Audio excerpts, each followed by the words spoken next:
Hello, fans in motion. Welcome to another podcast. If you notice, it's just me and Brent here. No Andy. Thank God. I know. The podcast you never knew you needed. The Night Ranger podcast you never knew you needed. So Andy. No, we didn't need him. Andy will be back next week. Maybe. I mean, we kind of had fun recording this episode without him. But anyways, we have an exciting episode today. This is our first episode where we interview someone. And apologies ahead of time because we are not professionals, but we did our best. I think we did an okay job. And our guest today, Brent, you want to tell him who it was? It is, well, here I'm waiting for it to scroll up on my screen. Brent Walter. That's not very interesting. I'm the guest, the special guest. After the Fans of Motion one comes up. Okay, you ready? All right. Here it comes. There Mr. we go. Greg Eckler, Rubicon. There he is again. Super nice guy. You're going to love this guy. So, Greg Eckler was the drummer and sang on a lot of the tracks for Rubicon, which Jack Blades, Brad Gillis were both in. Kelly Kagi eventually replaces Greg Eckler. And Greg Eckler has a long history. It goes all the way back to 1970, right around there with Jack Blades. Meets him in a coffee house out in California. So it's a long interview, but there's a lot of great stories. Greg has a lot of history, 60 psychedelic bands, Jimi Hendrix concerts. We'll talk about that a little bit more, but let's talk a little bit about the previous episode we had, the Midnight Madness episode. Now, one thing you guys hopefully are noticing is that maybe the recording's a little bit better. We have a little graphic in the front that makes it look a little bit professional. We're recording on a whole new system, so we can do a little bit more with this. And from that previous episode about Midnight Madness, there's a few things that were pointed out. One, and I think, Brent, you could talk more about this. There was a video. Was it Sister Christian or When You Close Your Eyes? It was When You Close Your Eyes. There was an alternate version that MTV started showing probably about 2 or 3 months, maybe a little earlier. And it was nothing big. There was a few scene changes. The one I remember the most was a scene with the monkey, and he just holding that yellow cup that we spoke about that came in my Purina the dog chow. Sitting there with his little, I think he had a plaid shirt on. Mm-hmm. There's just an extra scene with the monkey. I think there was another scene of the girl looking out the blinds, and I think a different camera angle coming in on the stage as they're singing the chorus. I haven't seen that version. I have it on Betamax in a box somewhere. So here you go. If you got some extra time, go scour YouTube for all the When You Close Your Eyes videos and see if you can find one of each, because I certainly do not have the time and I don't know what I'm looking for. The other thing, you would notice it. You would? You would notice it. All yeah. Right. Just because, like I said, you'd be like, "Oh, I don't remember that monkey sitting there like that." Oh, well, that's the giveaway. And and who doesn't love Monkees in their 1980s videos? The other thing was, and best you're gonna get. I can't remember who brought it up. I think it's maybe the same comment was, there is 2 variations of recordings for When You Close Your Eyes. Now, if someone has more insight on this, feel free, to make a post. But to me, the difference was the very last line in the first verse before Kelly jumps in. When you close your eyes, do you dream about me? Not the chorus, but that part in the verse before Kelly jumps in. And it's just how he holds out the notes. On the vinyl and on the CD, it was one version. And on the Midnight Madness cassette, it was the other version.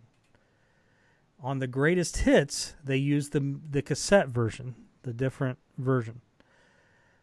It's very subtle. I sat down 2 or 3 years ago, I don't know, maybe longer than that, listened to them. I couldn't really tell them apart. It drove me more mad than anything. Am I hearing a difference? Yeah, maybe. And so I'm not going back and doing it. If one of you guys want to do it and really decipher it down, post it on the page, and we will we'll listen to it and interject and all that stuff. But yes, there is a slight difference in the two recordings.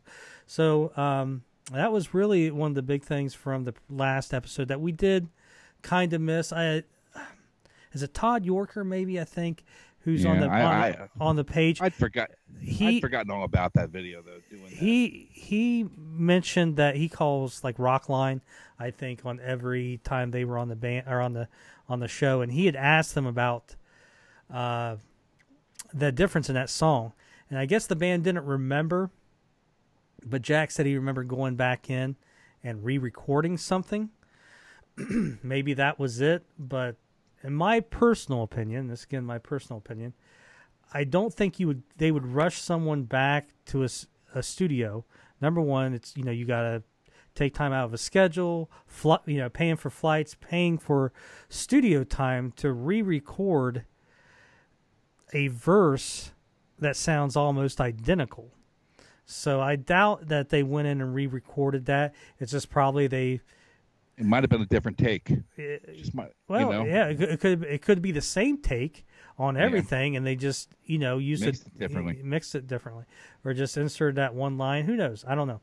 I guess that's when we get Jack Blades on here. We'll see if we can get those brain cells kicking and see if He'll go. Yeah. Who was the engineer on that? Who mastered that? You're going to talk to those guys. Look that up.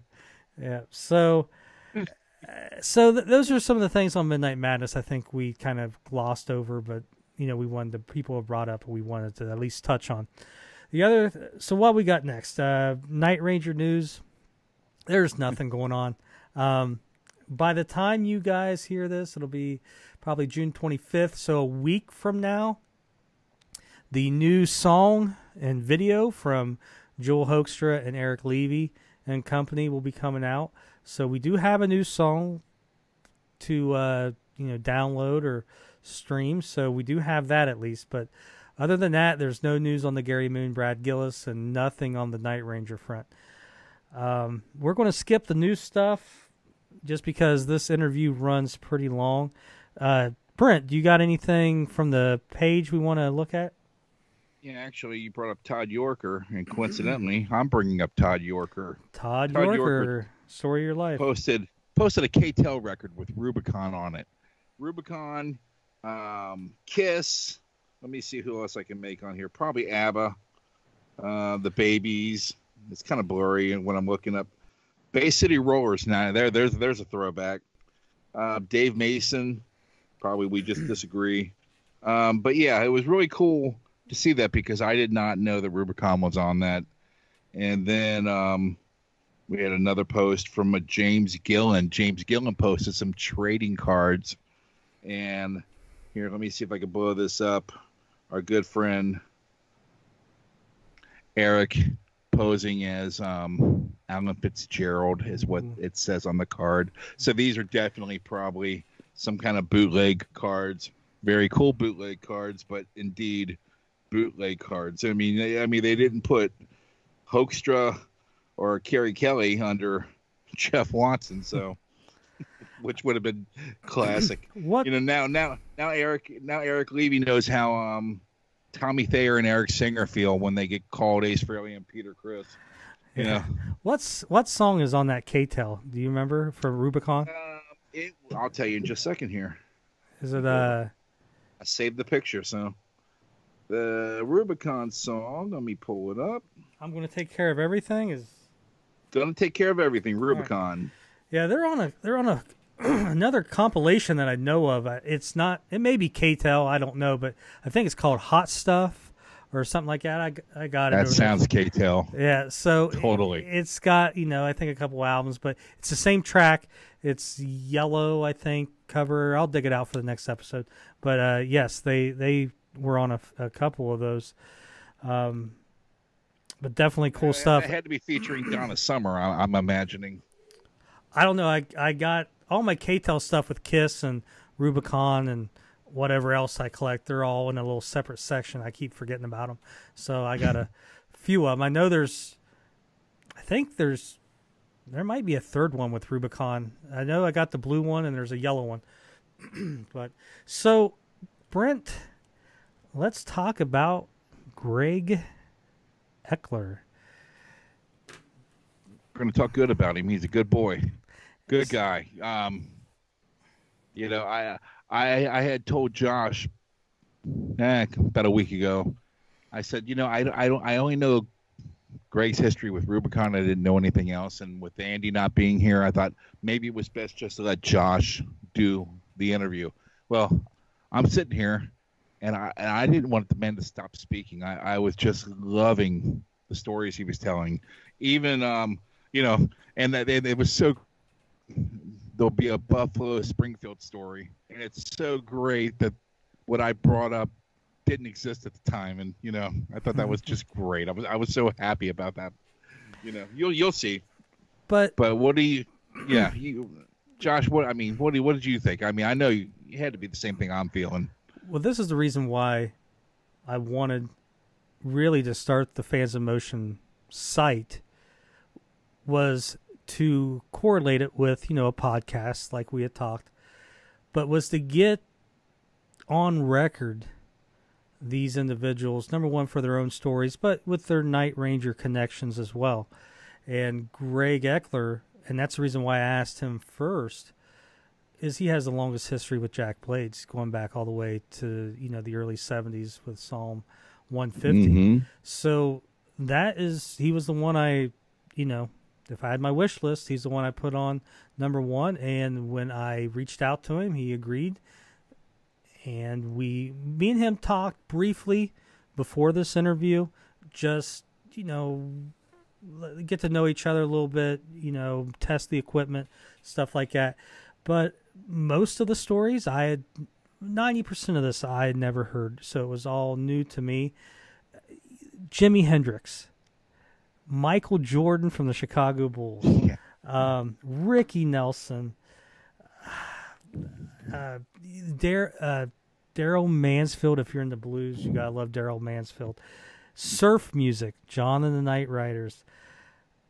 You got the Family Stone. It's just 60s psychedelic rock.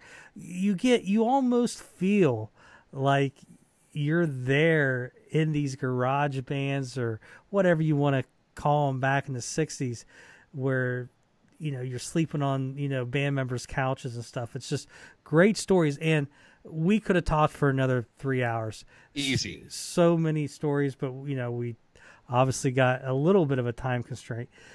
But we talked for 2 hours. It didn't seem like 2 hours. And this podcast is going to be probably a 2.5 hour podcast. Hit pause, you know. Just come back to it. Yep. You know what? Give the wife or the girlfriend, or if you have both, give them credit cards. Tell them to go out for the evening and just crack open a couple beers and just listen to these stories, because there is the 60s, 70s, 80s, 90s, just so much history that he's going to talk about. And he talks about, Brad Gillis, the rehearsal. You know, he talks a little bit about the Brad Gillis rehearsal. Jack Blades. Jack Blades was the one, I'd reversed it in an episode, but he talks about how Jack Blades got him in the Rubicon. And so there's a lot of great stories. We're not going to go on anymore. No. You just sit back, relax, and just take it in. These are great stories, and just sit back, relax, and enjoy the interview with Mr. Greg Eckler.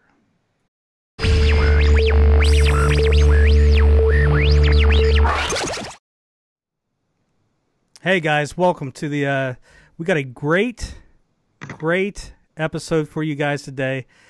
We have rock and roll survivor, Christian rock pioneer, a gentleman and a true scholar from Rubicon and many other great bands, Mr. Greg Eckler. Yay! That was cool, man. You read that just like I wrote it. Yeah. It's a lot harder than it looks, trying to do our first interview, but thank you for being the actual first person that we've interviewed on our very young podcast, and I'm very appreciative that you agreed to join us today. Oh, yeah. That's the first time for everything, Yeah. So yeah, thank you very much, Greg. So for you guys that are joining us out there in podcast land, Greg has probably one of the longest histories with Jack Blades, dating all the way back to the early 70s. Yeah. And we're going to do that. We're going to go through that whole journey all the way up through the late 70s with a great band called Rubicon. But even with exploring that, we're going to just talk about Greg's spectacular career from when it all began to exactly what he's doing today. So again, Greg, thank you for joining us. I'm happy to do that. I was going over with my wife last night a number of the things I've done, and I've done so many things that I fell asleep trying to get them all down. So let me ask you this: where did it all start? Where did you enter this blue marble that we call Earth on? Oh my goodness! Well, I'm a post-war baby.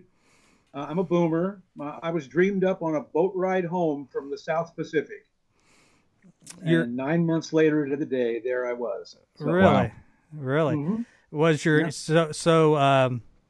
your father was in the military? U.S. Marine. U.S. Marine. Where was he stationed at overseas? He was in the Pacific Islands. He wasn't on Iwo Jima, but he was on the next island over, which is Peleliu. Okay. Yeah, there was Yeah, they had the massive Marine Corps invasions of those islands, and I might not have had a dad. That's how intense that war was. But he made it back on the boat, and I guess on the way home, he kept thinking about me. I don't know if that I was what he was expecting, but there I came 9 months later. Well, we thank him for his service. That's great. Yeah. He's got a great story. He's got a bunch of great stories. But anyway, that's for another time. So what city were you born in? Covington, Kentucky, and you don't really want to visit there because, I mean, if you want to visit anything, visit Cincinnati. It's kind of kept up with the times and with the everything. Covington was a poor German town when I was living there as a child, and to my knowledge, to this day, it still is a poor town. When was the last time you visited? I'm sorry? When was the last time you visited Covington? Why I come to visit in Covington? No, when was the last time you were in Covington? Oh, the last time? Probably, I don't know, 6-7 years ago. Maybe. Okay. Yeah, just to visit family. I have cousins and other people back all in that area, all Cincinnati Reds fans, of course. So Covington, for those, we're all from Ohio. Brent is actually from Cincinnati. Covington is right across the river, basically, from Cincinnati on the Kentucky side. Also right there with Newport. One of my favorite comedians, Jeff Wayne, is actually from Newport and Covington area. Just throwing that out there. So what? Tell us a little. You told us about your father being in the Marine Corps. Your mother, was she from that area? How did they end up in Covington, Kentucky? Well, her family was out here in California, Mm-hmm.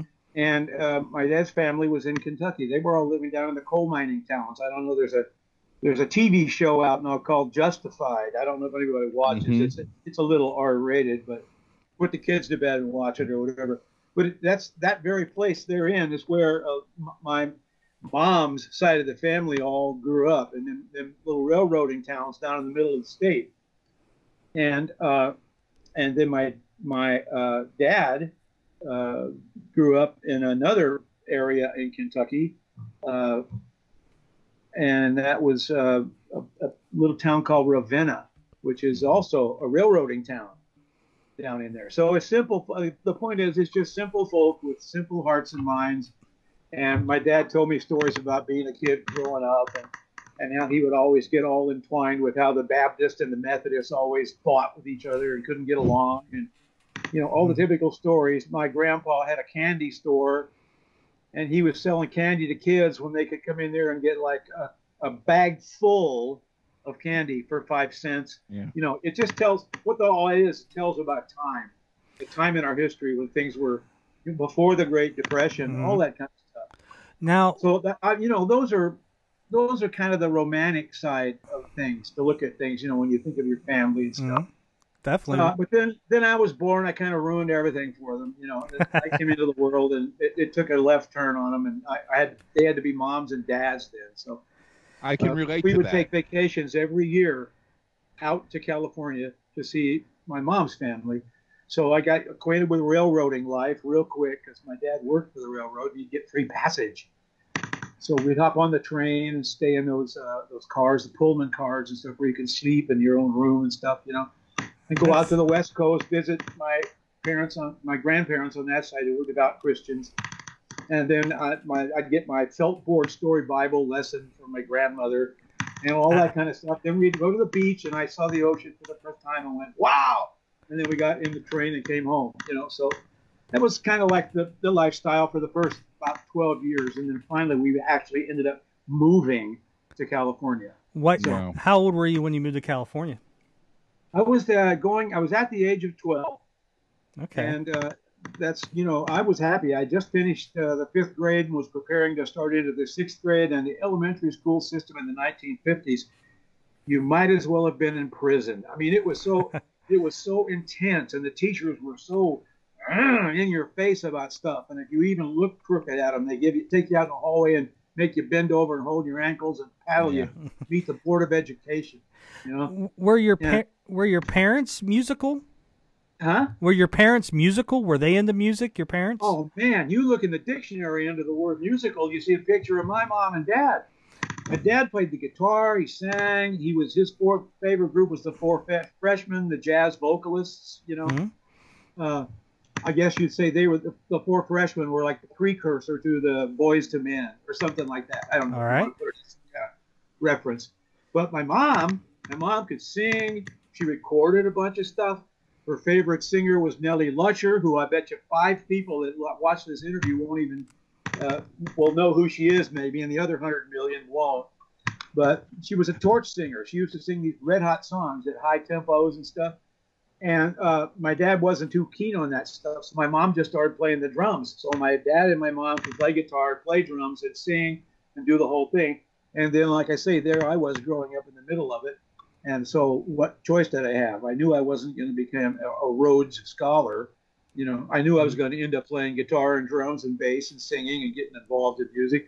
And the first recorded record I ever heard, I knew you were going to ask, so I preempted it.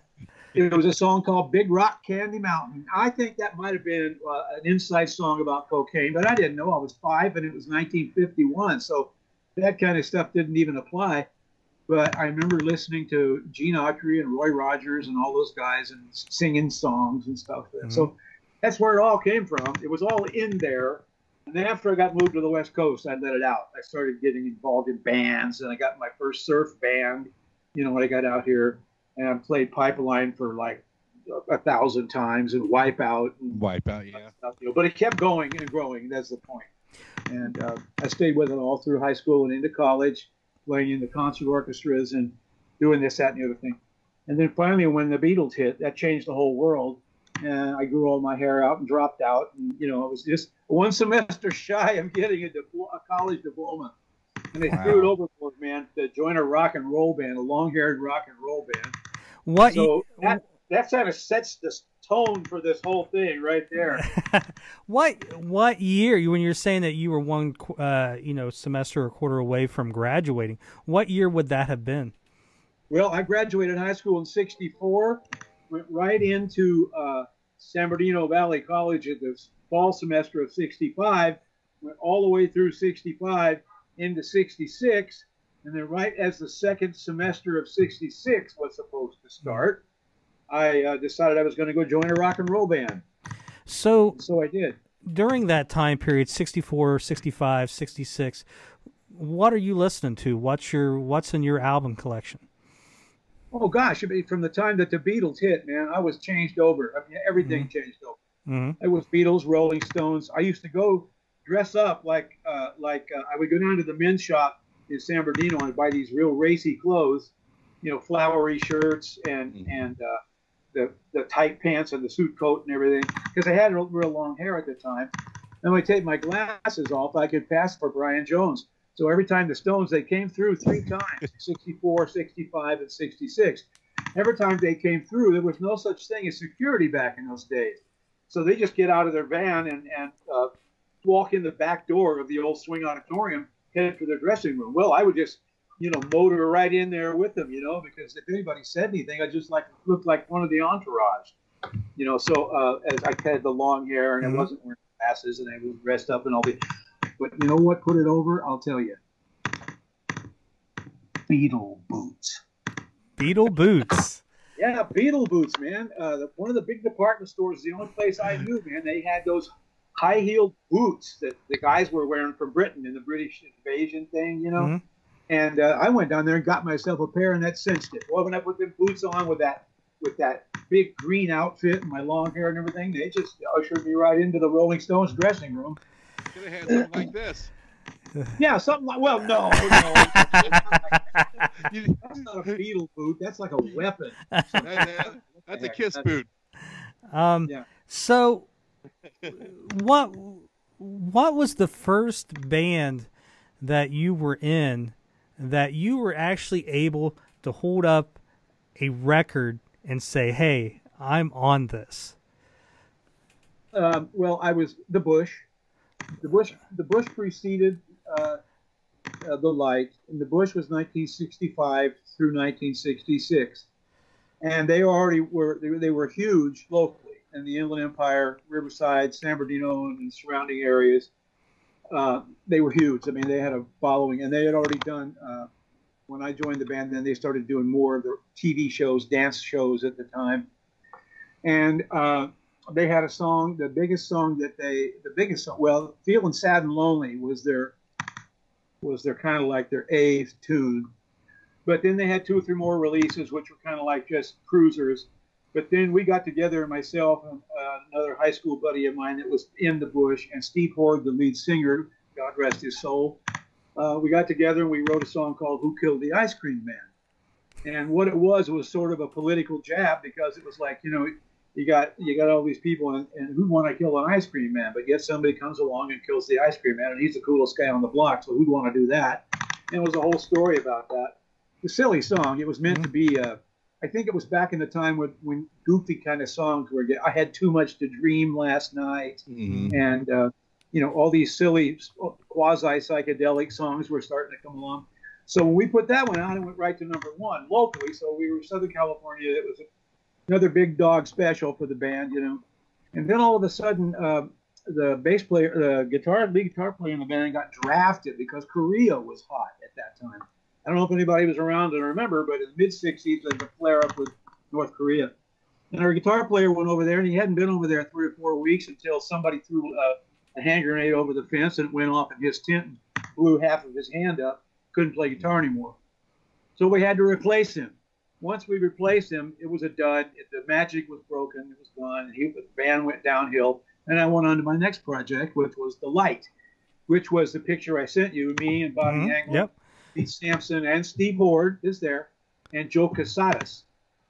We had been really highly influenced by a group called Moby Grape. I don't know if you're familiar with who they are, but they were the Cat's Meow Boy in the mid-'60s as far as doing really musically intelligent, popular songs, and with a kind of a folky rock attitude. So we immediately went after that, and patterned ourselves after that. We patterned ourselves. It was easy. We were young, and we had already had momentum. So it was easy for us to not have to worry about being an original act. We just kept, copycatting everybody and became, big fish in a little pond. And that was satisfactory for a while.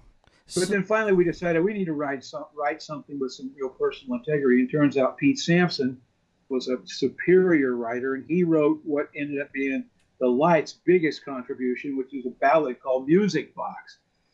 It's a tune that's very much it simply sort of patterns itself after Walk Away Renee by the Left Bank. it's in that mode, kind of a charming, semi-romantic song. And the backside was a song that me and Steve Hoare wrote called Backup. And we at the time, we went into RCA Studios for recording. We had no idea that it was going to have the weight it was going to carry from that thing over the years. We just in there having fun. The song, I don't know if you've heard it, but it goes 100 miles an hour, and it's real highly repetitive with these goofy lyrics in it and everything. And so they introduced it locally on both sides, the ballad and the Crasher song. Well, to this day, that song still lives. I keep getting these small royalty checks from Japan, because they've gone into this thing where they make computer advertisements and they use backup, because they want you to back up your computer. So They use the lyrics from our song to sell their product, and I just wait for the check to come in. I mean, it's amazing how life unfolds. So Greg, I didn't even know there was such thing as a computer when I wrote that song. That's great. So Greg, at this time you're in the band called The Light. Yeah. And that's released on A&M Records, correct? Yes, that was A&M. We were the first Inland Empire band for a major label. Now, did you guys just release it as a 45, or was there a full-length album that you guys recorded? No, that was just released as a 45. Okay. With those two songs, Music Box on the A side, what they call the A side, and Backup on the B side. Mm-hmm. And our manager at the time was Brian Ross. He was the guy who was also the manager for the Music Machine. I don't know if you're familiar with an old song called Talk Talk. If you're not, look it up in the archives. You'll find it. And so they took us on board because they thought our style sort of simulated or emulated theirs. The manager, Brian Ross, took us in. So we were just in this slipstream of just moving right on through Hollywood and on beyond. And because of that, that's how I managed to get my little tail end up to the Monterey Pop Festival. I don't even know if I told you this, but at the Monterey Pop Festival, at the end of the night when Jimmy played, I was the one that caught his guitar. Wow. I was setting third row center, man. And when he started busting that thing up, lighted it on fire. And if you watch it, if you care to watch it sometime, you'll see him. He's in a frenzy. He busts the guitar into pieces, and he turns around just arbitrarily, starts throwing pieces all over it into the crowd. But when he gets to the last piece, which was about half the body was left with the strap on it, he walks right over to the edge of the stage where I was sitting, because I was sitting third row center, just off center. And he saunters right over there and just flips it to me like that. And I caught that sucker, man. The moment I caught it, boom, I was piled on by about 20 guys who also wanted it. But I held on to it, like a football touchdown. And then we went on from there. Today, that's on display at the Hendrix Museum and at the base of the Space Needle. Except they take it around on tour periodically. Mm-hmm. And I just recently saw it advertised as being on display in the New York Metropolitan Museum of Art. And every time I see it show up in these places, I still refer to it as my piece. Is it yours still? Do you still have ownership of it? Oh yeah, no, I sold it. I sold it did for you? a very handsome amount of money at one of the big auctions of things in New York. Mm-hmm. What's the name of the big one?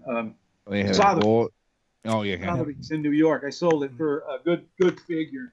So the only thing to add to that was after they had a jam afterwards in one of the exhibition halls at the fairgrounds there, and it was Jimi Hendrix and the bass player from one of the acid bands that were around there, and Buddy Miles, and that's where he first started jamming with Buddy Miles. So I went in there, man. I just stood next to Jimmy all night, man, with my piece of guitar in my hand. He's jamming the blues, and we're really connecting there for a while.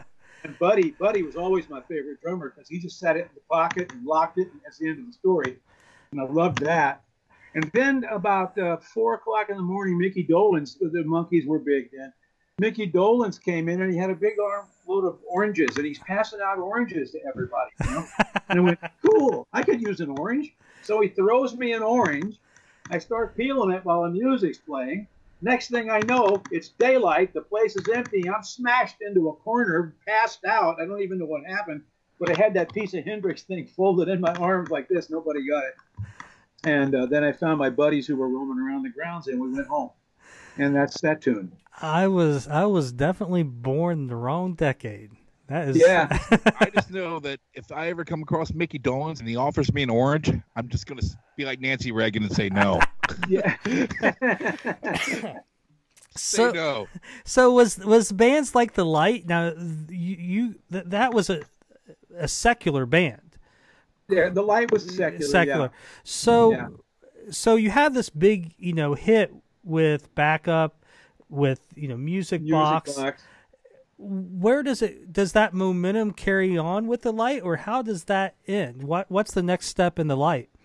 Very good, pivotal question. The Light traversed on for a while, did a lot of local groups, because what we did was, I got to throw this in. We came back from Monterey and we were so affected by all the destructive. See, the Who came there that night. You can read articles about this even on Google and stuff. The Who came there that night to expose the United States to shock, execution, destruction rock. Guess what they became famous for? Blowing all their equipment up, and but they used pyrotechnics and they blew up the drums and burned everything and did everything. And there was this big deal about who's going to go on first, the Who or Hendrix. Well, the Who went on first, and they did that, the shock rock thing. They blew everything up and detonated everything and set everything on fire. And you see all the audience, the crowd, all the girls in the crowds are going, oh, they're scared and everything. It's exactly what they wanted to do, because that was the beginning of that whole movement. But Hendrix comes out, and he's more like a serpent. He mesmerizes everybody with his playing and with his movements and everything, and they go in a whole different direction. And then he gets to the end, and he just says, I'm going to sacrifice something I love. And he sets that guitar on fire. It was genius. It's pure genius, Anyway, all that says, when we got back to the Inland Empire, we were still the Light. We opened for Buffalo Springfield. Wow. We were just coming out into the market. And there's all these guys. And you remember Buffalo Springfield, excellent group, but they did a lot of just like country folk rock, and that was okay. Nothing wrong with country folk rock, country-ish folk with some rock edge and whatever. But the only problem is we opened for them as well. And of course, what did we do? We brought everything back from Monterey that we learned. We got to our last song and destroyed everything on our stage.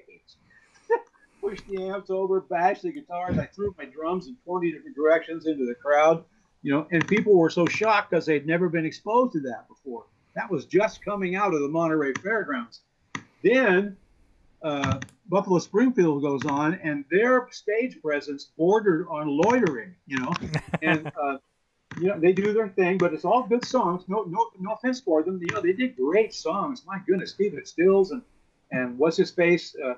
Great songs and stuff, but when the concert was over, the crowd, the fans all wanted to be with us. They didn't care about getting connected with Buffalo Springfield, and they completely took that the wrong way.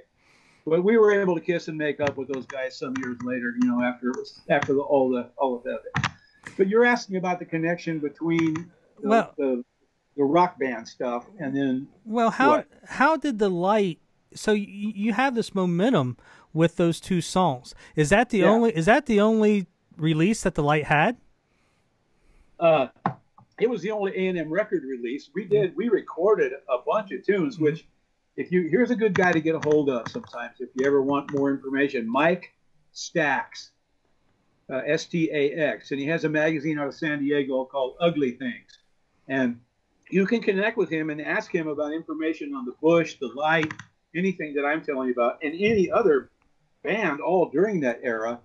He is the fount of knowledge of that kind of stuff. So you might find it of some use at some day to check out what he's got there, and it's really a lot of information and stuff. It covers a lot of these subjects. We just kept pushing it. We kept pushing it with the Light, pushing it, and doing got a lot of gigs, opening for a lot of bands and stuff. But then we opened for Blue Cheer of all things. My gosh, I don't know if you remember these guys. I might be too old for I don't know if you remember Blue Cheer. But I got a Buffalo Springfield question when we get done with Blue Cheer. So go ahead. Okay, well, the quick thing about Blue Cheer, the very sweet lady that I married and am still married to after all these years, she came to see the Light that night at Swing Auditorium. She said by the time she got into the parking lot, looking for a place to park, that Blue Cheer was deafening in her car. Coming out of the building across the lot, piercing through her car and making her ears hurt. That's how loud they were. So, but we opened for them, and of course stole the show again. But it's hard to steal a show from such immense volume, you know. And they put on did their thing and all that. But we had a whole. But we were the local guys. Every time they brought a name band to town, we opened for them. That was sort of an answer to what you're talking about, maybe about just getting how did we get connected in there, and how do we get doing all that stuff. It was just we were the go-to guys for, hey, so-and-so's coming to town, you got to open for him. Sure. Brent, what was your Buffalo Springfield question? Well, when you opened for Buffalo Springfield, had they had the song "Stop Children"? What's that sound? Oh, everybody no, that hadn't come along yet. Well, you know what? You know why? You were the inspiration for it. You were that sound. Oh, that must have been it. That's it. Oh, you yeah, destroyed everything. They thought, we got some points. Hey, what's that sound? I think you got a royalty coming your way. Yeah, they had mostly their original players. They had what was his name? They changed 2 or 3 times, and personnel. But Stephen Stills was always on hand. So it was during the Light when you met this individual that you said played an important part in your future. What was her name? Oh, my lovely wife. Her name is Taryn. It's like she was supposed to be a boy, but they were going to name her Terrence, but she turned out to be a girl, so they dropped the CE off the end and just named her Taryn. All right. So yeah, we met in 1968 at a party, you know, and she at the time she had no idea who I was or what I was about. She thought I was some kind of geek, I think, because she had no connection to my rock and roll past or anything. But of course, me being the kind of guy I am, I invited myself into her life straight away, and that was going on. It's 50 years, heading toward 51 years now. Wow. That is amazing. Congratulations. Yeah. Well, thank you. I still love her as much now as I did then. So, how did meeting her and her impacting your life, like you said, how did that change your career path? You know, because, you know, you're in the Light, you're probably got your focus of, hey, I want to be a musician. I'm seeing these great concerts. And then all of a sudden this happens. Does it change anything? Do you think about maybe getting out of music and maybe going back to college? How did meeting her, did it change anything in your career path, or how you were on the path that you were going? You hear this guy right here? He read the script. He read ahead in the script. See, that's why he knows to ask these questions. Yes, I was such a rock and roll beast that she got to a point where she couldn't handle it. She left. And I was never so brokenhearted in my whole life, because this is the woman I loved and knew I was going to spend the rest of my life with. And how am I going to just juxtapose this? Yeah. So I was working clubs in Palm Springs, and then pretty soon I didn't even have a gig. All I had was my dog in an old '60 Chevy, and I was sleeping on a couch in a band house of another band who was working. I would, you know, you go from up to down. It's like it's just wow. You know, one day you're who's who, and the next day you're who's he. You know, so I'm living in this band house, and I'm thinking to myself one night, well, what am I going to do? What am I going to do? And an image of my grandma pops into my head. And she says, Greggy, honey, whenever you get in trouble in this life, you just have a little talk with Jesus, okay? And I said, okay, Grandma, you know. But then that came back to me that night when I was laying on that couch just moaning and lamenting that my life was really, I probably burned the candle too far.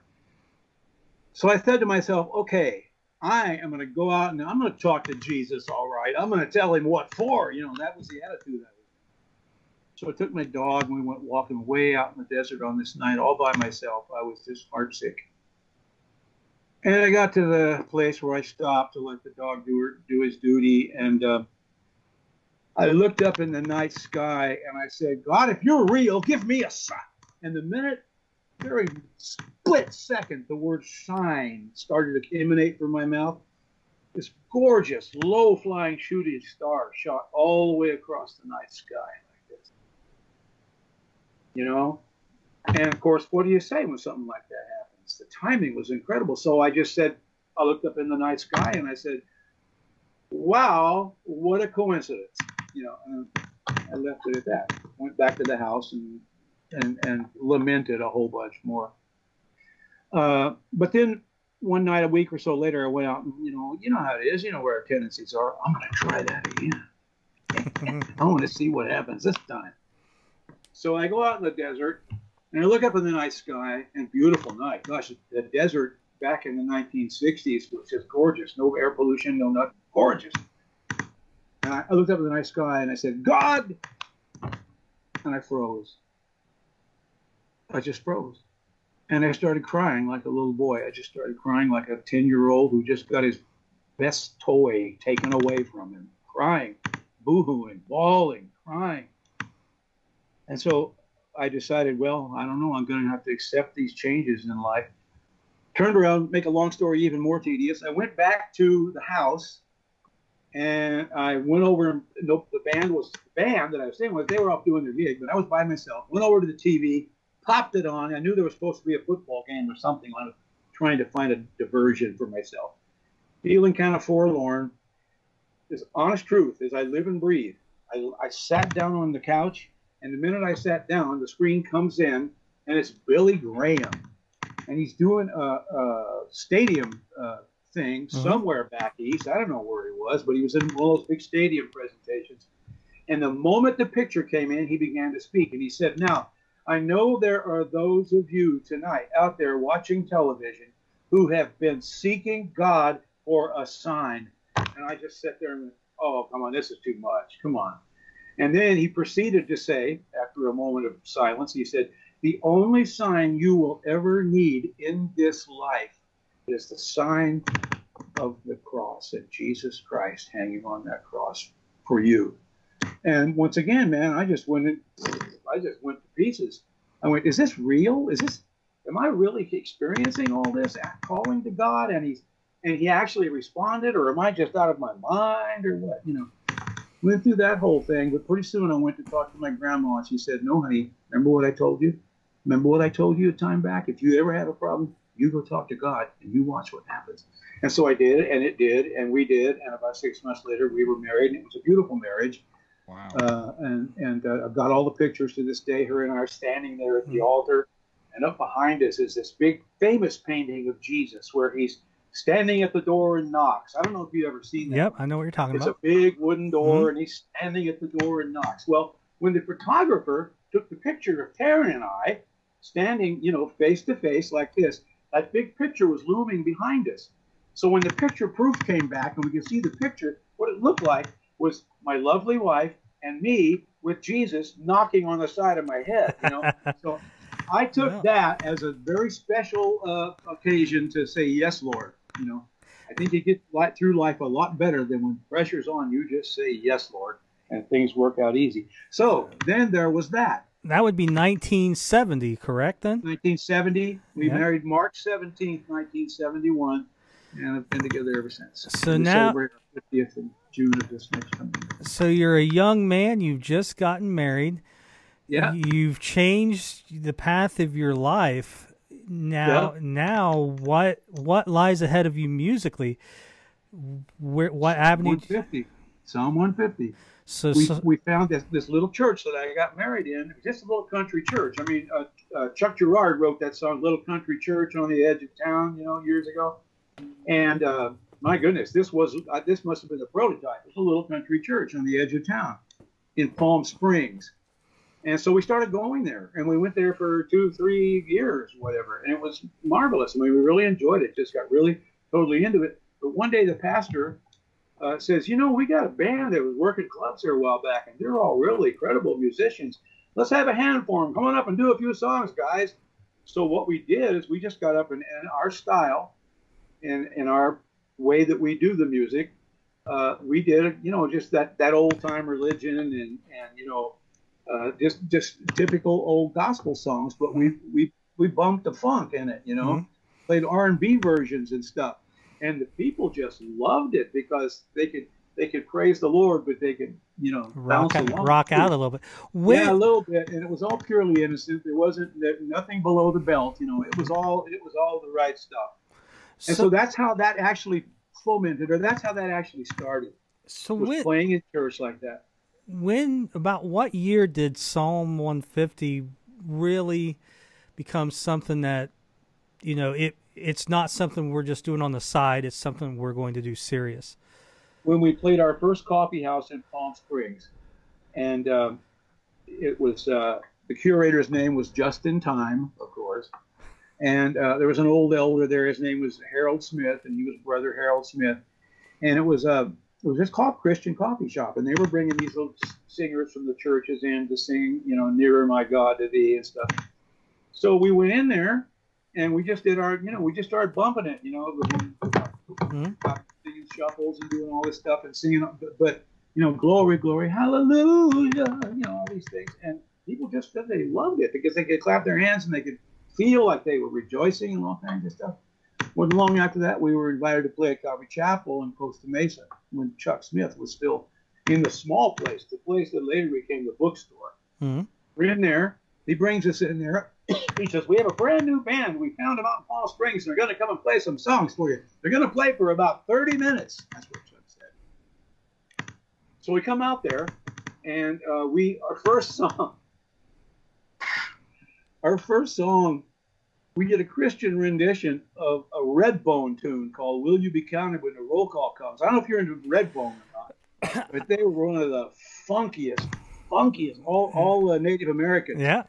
And they were just a downright funkiest band I ever heard in my life. So we just picked up on that. Will you be counted when the roll call comes? We did that song.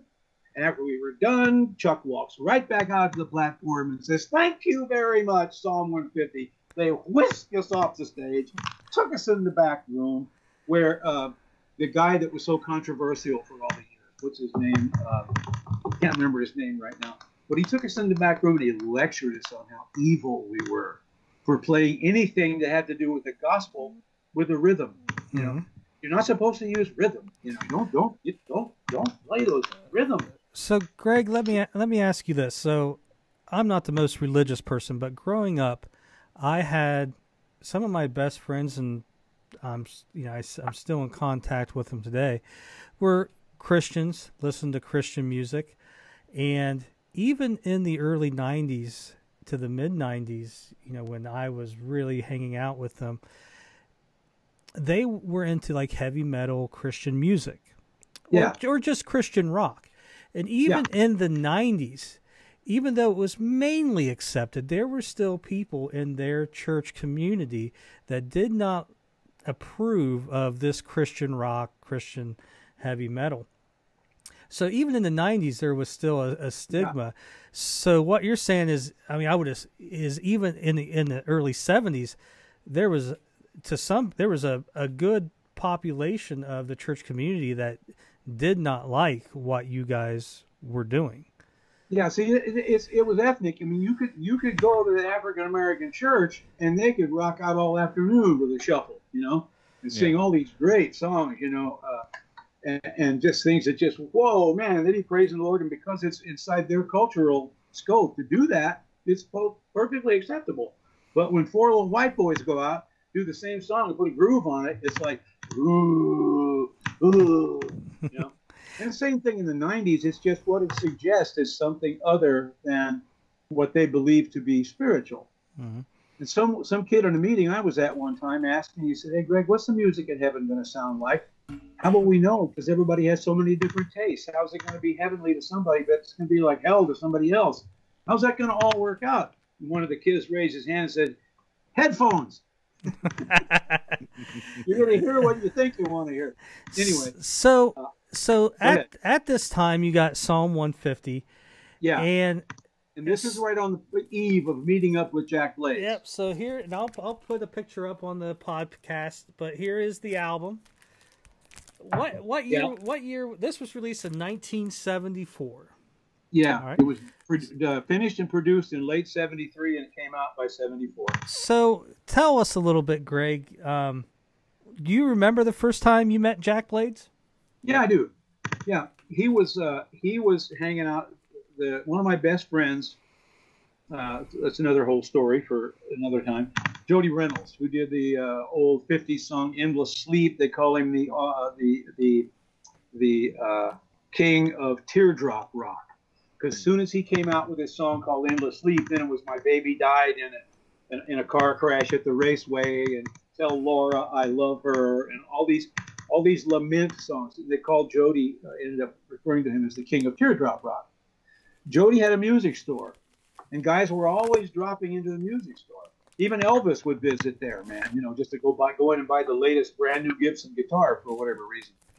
So Jack Blades, who lived out in Palm Desert, a little farther on out, he ventured into town one day and ventured into Jody's store, and the rest is pretty much history, because I met him through that guys, and then we started jamming together, doing just regular secular stuff again. And then I let him know about the fact that I was also doing the gospel music thing now, which had actually become my preference. And he said he was always interested in that too, because he went to church out where his mom went, out in the high desert. And he was wondering about all that. So that was pretty much initially it. There were other little details, but that was essentially it. We met, we decided we had similar music things in common, and decided to go just try to find some other people that would help put something else together with us. You know, then we left the desert and moved back into San Bernardino.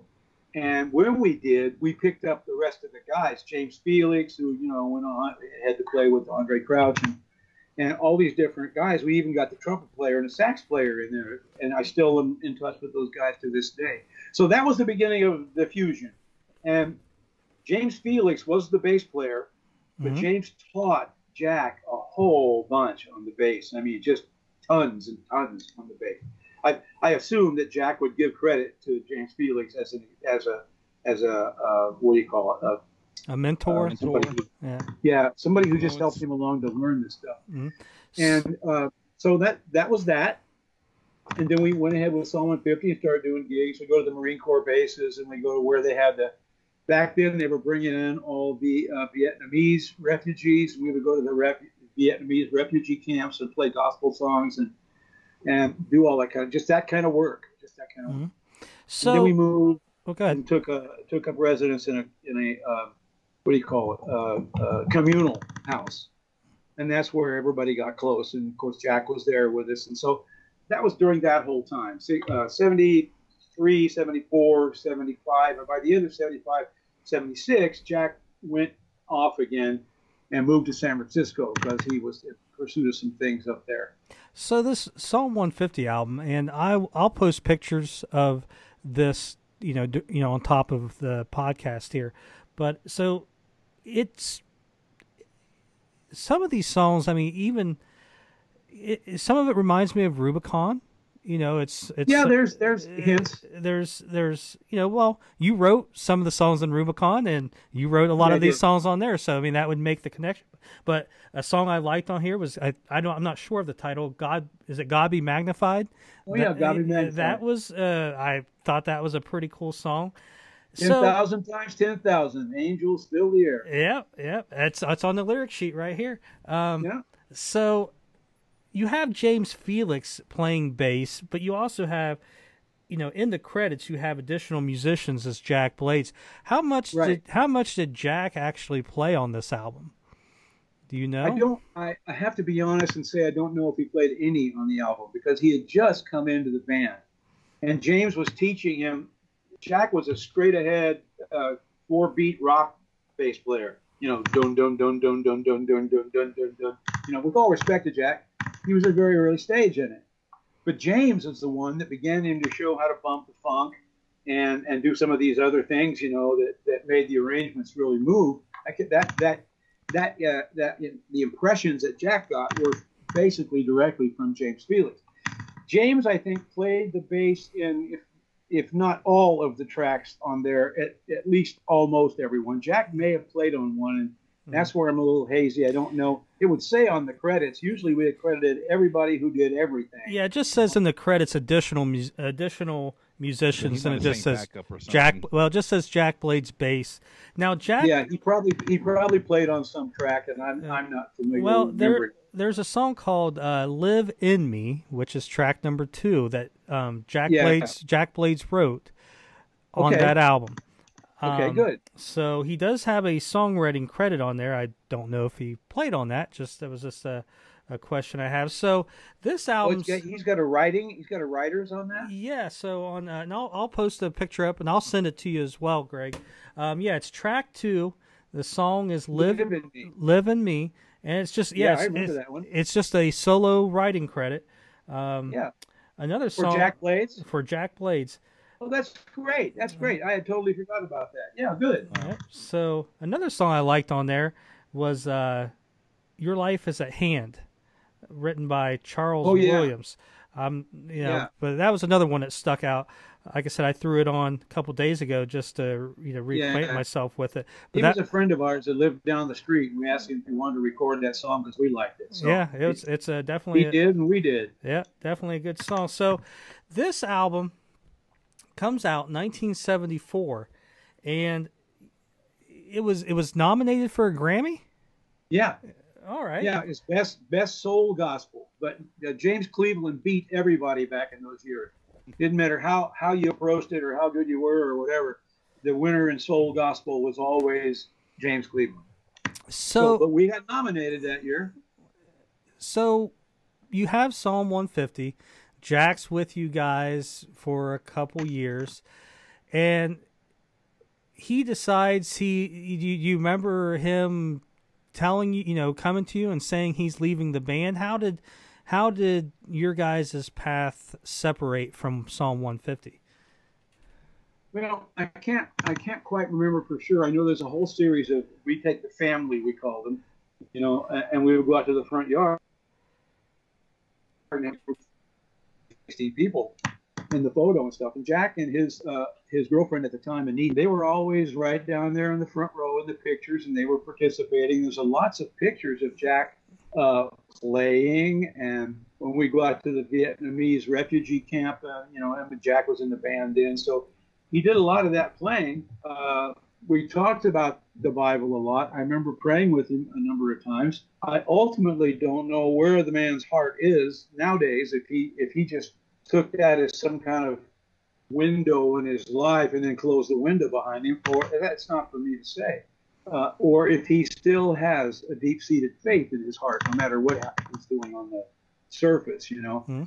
I haven't spoke to Jack in so long that I don't know, but I saw him most recently, if not recently. I saw him about 8 or 9 years ago, I guess, just walking down the streets in Medford, because he was up in Oregon to do a show up there with Night Ranger. And we bumped into each other, and we said, "Oh, Jack, hey!" Wow. We talked for about 20 minutes, and I haven't seen him literally outside of video presentations and stuff. I haven't seen him in the flesh since in quite a long time. But it was out of Psalm 150. After he moved up, he was the one that called me and asked if I wanted to come up and audition for Rubicon. Okay, so that I thought there was some connection with you two previously knowing each other and Rubicon forming. Yes. It was reversed, though. I thought you called him. So discuss that a little bit. So Jack gives you a call. Yeah. He went up there at Jerry Martini's request. He started doing his thunder thumbs, on the bass like Larry Graham did with Graham Central Station. Jack had that down, too. You want to hear some of Jack's best work, man, just watch Rubicon on Cal Jam 2. Mm-hmm. When they break that last song that breaks it all down, Jack takes off on one of those romps in the middle. That's the way things are. I think that's a track. That's the way things are. That's the way things are, yeah. Yep. And Jack's chops were up at that time. So he wanted me to come up and try out with this other band he was working with that was trying to get into Bump the Funk. And I went up there and auditioned and stuff. The audition was okay, but they decided they were going to go with some other local guy, so they didn't have to worry about trying to have to cover my expenses from having to move and all that other kind of stuff. But that's what I was told. Maybe they thought I sucked, and they went and got the other guy anyway. I have no idea. But I know I can hold my own in those kind of things. So whatever it was, I just didn't get together with him at that point. But then later on, I hear from him. He's locked in with Jerry Martini, who's locked in with all of Sly's band, and that would include Larry Graham, who, Larry Graham is a tremendous slap bass player. And Jack started patterning himself after that somewhat, and that whole kind of a mesh thing came about. So Jack got a hold of me again, maybe about a year later, several months later, something. Said, "You want to come back and audition for the Rubicon band?" I said, "Sure." Rubicon was a fusion between Lydia Pence and Cold Blood. I don't remember if you remember them or not, but Lydia Pence is one of the finest women blues singers ever, and Cold Blood was another Bay Area band. Mm-hmm. So out of Cold Blood came Max Haskett, the trumpet player, who ended up in Rubicon, and the drummer was Sandy McKee. He came over. And Mike Sasaki, the guitar player. Those three came over from that group. Cold Blood. Huh? From Cold Blood? Yeah, from Cold Blood to join up with Jerry and who he had working with him to put together Rubicon, which was Jimmy Pugh, who went on later to play with all the blues giants, and Brad Gillis. We found him out of just an audition. They auditioned about 5 or 6 rock guitar players, and Jerry liked Brad the best, so they brought Brad in. And then I came up there because Mike Sasaki and the drummer Sandy McKee, both of them just left the group. They didn't have a heart. They start at the bottom and try to push another product up. They had just come from the Lydia Pence thing. And they were going to go do something else, whatever that something else was. I don't know, but they left. And so, but the trumpet player Max Haskett, he stayed. Mm-hmm. So Jerry had his horn line. He had Jerry, and he had Max Haskett, and he had Dennis Marcelino, who played with. And he had Jack, and they had Jim Pugh on the keyboard. So the only thing they were short was a drummer and a guitar. So they brought me up. I auditioned. I did okay for them. They said, "We'll do it. We'll take it." Then Brad Gillis came along out of kind of nowhere, and he laid all that heavy rock stuff on, and Jerry felt really fine. He said, "Now we have an actual, not in name only, but we have an actual funk rock band." So we presented ourselves as that, an actual funk rock. Were you in the band when they auditioned Brad Gillis, or did you join the band? Yes, I was already in the band when Brad came, and I was quite impressed with Brad. Brad had some chops. He had some big time chops. He had to lighten up a little bit. White guys in funk music oftentimes can be pretty robotic. Yeah. So I mean, you have to be well oiled, man, to just really pull off the funk and stuff and still be a rocker and be a Caucasian, So, but between me and Jack and Jim Pugh, man, and it was just Brad's got to jump in there and become part of this quartet music bed, because after that, all there is 3 horns and lead singing, Mm-hmm. So we worked as a quartet, me and Jack and Brad and Jim Pugh. Until we nailed that sucker, man. We nailed it down to where we gave Jerry what he wanted with all just bumping as much funk as we could. Then they brought their horns in, and voila, we were off and running. So this would have been 1977. You guys were putting this all together? Putting it together in late 77. We were out there and signed by, I believe we were signed by, what you call it, the 20th Century Fox in 78, in early 78. Now, and the album was there. Let me ask you this, because it's I can't find an exact date. So, you guys, was the album out before you guys played Cow Jam? Oh yeah. Okay, so that was March of '78. So I have a test pressing of the first Rubicon album, and this was first album or the second one. This is the first one. Okay. Yep, and it was test pressed January 5th of 78. So and the concert was March. Yeah, so that gives me an idea. At least it was released somewhere in there, because I could never find an exact date. I would have assumed, that it was early on. I didn't know if it had been released by the time you guys played Cow Jam. So on this first album, you guys are in the studio recording, and what's really, it's kind of unique, is every one of you contributed almost to this album. There was a lot of artistic talent. That's what Jerry wanted. He didn't want somebody who was just a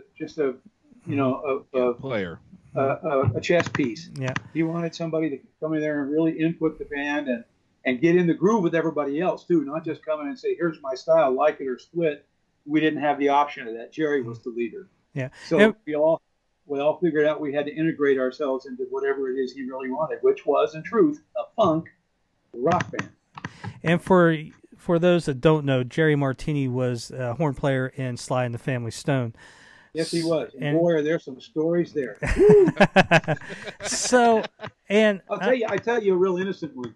We'd be rehearsing at SIR Studios in the city about once a week without fail. You'd see some guy in a white in a suit, white shirt and tie and a suit, walk in the back, come all the way up the stage with a bunch of documents in his hand and say, "Is there a Gerald R. Martini here?" You know, and Jerry would go, "That's me." You know, because you remember Sly Stone used to just not show up at gigs. Sometimes you remember that in his history as a band. Well, they had these big bookings, and all of a sudden he just wouldn't show up. Well, have you ever seen the episode of him on the Mike Douglas show? Sly? Yeah. Yeah, no, I don't think I did. But did you do it's something on similar? YouTube, and he's not all there, but he gets to perform, and he's fantastic performing, of course, you know. Yeah, but no, he did that a lot. So that's one of the more innocent stories. We would get our rehearsals would get interrupted about twice a week with a summons for Jerry. That's great. Anyway, go ahead, my friend. Oh, you're all right. So this album's released, early '78. Right. And you would ask about the singing on it. Yeah, because I've taken it. I know Max Haskett, sings. Yeah, he's got the crooner voice. That song "Far Away" that should have been a hit. I love that song. Yeah, that's a great song, isn't it? Yep. And the one they released was a good one too. Yeah, I'm going to take care of everything, which was a top 40 hit for you guys. That's all Max. That's all Max is doing. He got to what, 28? I think it made it all the way to 27 or 28. And it was on compilations back then, and it's still on compilations today. Why don't you do me a favor, Greg? Tell me a little. Max. For those that don't know, Max passed away. I don't know. It's probably been at least maybe 10 years ago. Several years. Yeah. Tell me a little bit about Max. Just some stories or what kind of guy he was. He was a very easygoing guy, and he was very happy-go-lucky. And it was real. You couldn't corner Max with some kind of a bummer and drag him down to your level if that was your nature. He was always above it. He would always stay above it and was always encouraging, and he was always upbeat and very friendly. And and when you get out on the road and you're on the road for a long, long time, you can riding buses and you're out there for 2, 3, 4 weeks at a whack and stuff like that. Things can get real personal. You know how it is. I mean, everybody's got to smell each other's socks, dirty socks, and there's all kinds of crazy stuff. So there were all kinds of little bickerings and infightings and disagreements. And Max was always the guy who stepped in and went, come on, guys, now everybody just settle down. If we get on the bus, get over to the next town, we'll do the whole thing fine. It'll be great. Always a joyful guy. Not like la-di-da joyful, just upbeat. He was always upbeat. Tried to keep the vibe going and stuff like that. And he definitely shines on this album. Definitely on those two. He does. He's got a great voice. Yep. So this album's released early '78, and I saw I think a picture on your Facebook where they had like the billboard of the album cover somewhere above a record store or something. That had to be. Yeah, well, it actually was above 20th Century. It was above 20th Century Studio. Mm-hmm. So in downtown Hollywood, yeah. So this is released, and I guess we could just go right into probably the biggest performance for Rubicon, which would be Cal Jam 2, March of 1978. Yeah, it was the biggest. We did other concerts. We did other big concerts. Mm-hmm. We went, we had 3 or 4 successful tours where we played big places. And the song that you mentioned, Cheating, that song hit #1 back in the South when Alabama and Mississippi, what's the other one? Georgia.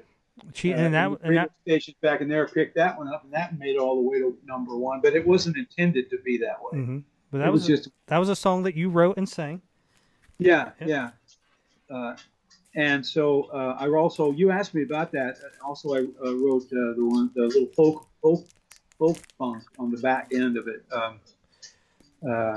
It's all for the show. Yeah, and you even got a little throw into Ohio in those lyrics. Yeah. There it is. So I'm telling my story, man. I'm blowing my soul. So let me ask you this. Let's go back to this time period. Jack Blades is so it's around this time period that he marries Molly. Right. Now, were you at the wedding? Was that something that the band members of Rubicon went to? Man,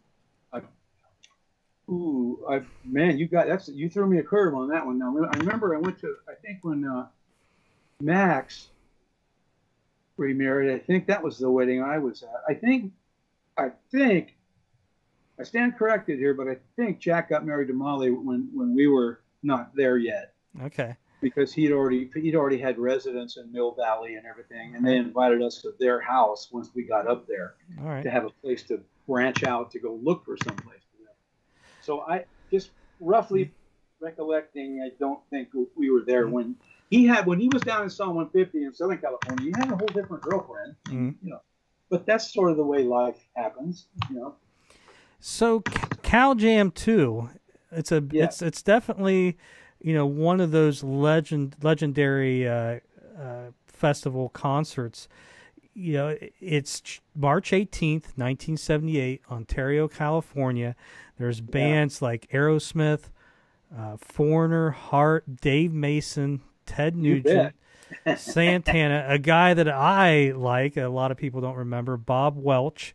Oh, yeah. French Kiss is a great album. But you guys actually are the last band to perform that night. Yes. Correct? That took place on that day. We were scheduled to be like number 2 or 3 on from the start, and then some group of people got together and did a bunch of wang dangling, and we ended up being the closer for the show. Right. And it didn't matter to me. I just had to do what I had to do, but I let them figure all that out. So you guys are riding pretty high at this point. The new album's released. You guys are playing Cal Jam. So are you guys, you just mentioned this, you did a few tours. So you guys are actually touring to support this album, correct? Yeah, it began, at least. It began. Mm-hmm. And then what really happened that sort of sent everything it didn't throw it completely off, but it definitely shifted a gear, was when RCA bought out 20th Century Fox Records. And then when another record company absorbs another company, they just start, sorting through. Now we don't want them. We don't want them. We don't need that. This is we're looking for something else. And they sift through everything, and we ended up on the RCA chopping block. All right. And so that's when Jerry came out and made the suggestion to the band at one rehearsal. Said, guys, we're probably going to have to go spend some time in Japan and look for some Japanese labels that'll pick us up and keep us going. And it was at that time that my wife and I were more inclined to not do that. Mm-hmm. I had just burned up about 3 years with Rubicon and all that touring and all that stuff. And I just didn't want to go back to square one and find a new label and start all over again. But you did record the second album, American Dreams. And got a test pressing for that. This test pressing was pressed December 20th, 78. So I'm going to assume... He has everything, by the way. What? He has everything, by the way. Oh, yeah. So, of course. Acetates, you name it, So with that being released or pressed in December of 78, I would assume this obviously released early 79. So you have a few songs on there. You actually have some co-writes with Jack Blades and Brad Gillis. Yeah. Love on the Run, you co-wrote with them. Uh-huh. And we just sat in the studio and made most of those up right on the spot. All right. And then you had Dr. Spears. Yeah. With Jack as well. Yeah, and Bob Carlisle was involved in that too. I don't know if he got any. Bob Carlisle was my Butterfly Kisses. Mm-hmm. Mm-hmm, yeah. He was my brother-in-law. Oh, was he really? Yeah, my wife and his wife are sisters. So he came down and did a bunch of stuff to help us out in that recording too. He shows up here and there. but he had a more prominent part in Dr. Spears. So when you're recording the second album, do you guys kind of know at this point that Rubicon, Rubicon shelf life maybe isn't, that long, or is there still, hope that, hey, we record this album even though we're on RCA now? What's it like recording the second album? Is it still, you guys still have that momentum going from the first album? There was momentum, but the more, I have to handle this delicately because I don't want to be condemning of anybody else, but the more we labored in the studio there and began to put together the second album, and some things were really working well and some things not so, the artificial energy products began to show up, if I can use that expression. Mm-hmm. And the concentration turned more into how fun is artificial energy than what we really need to be doing artistically.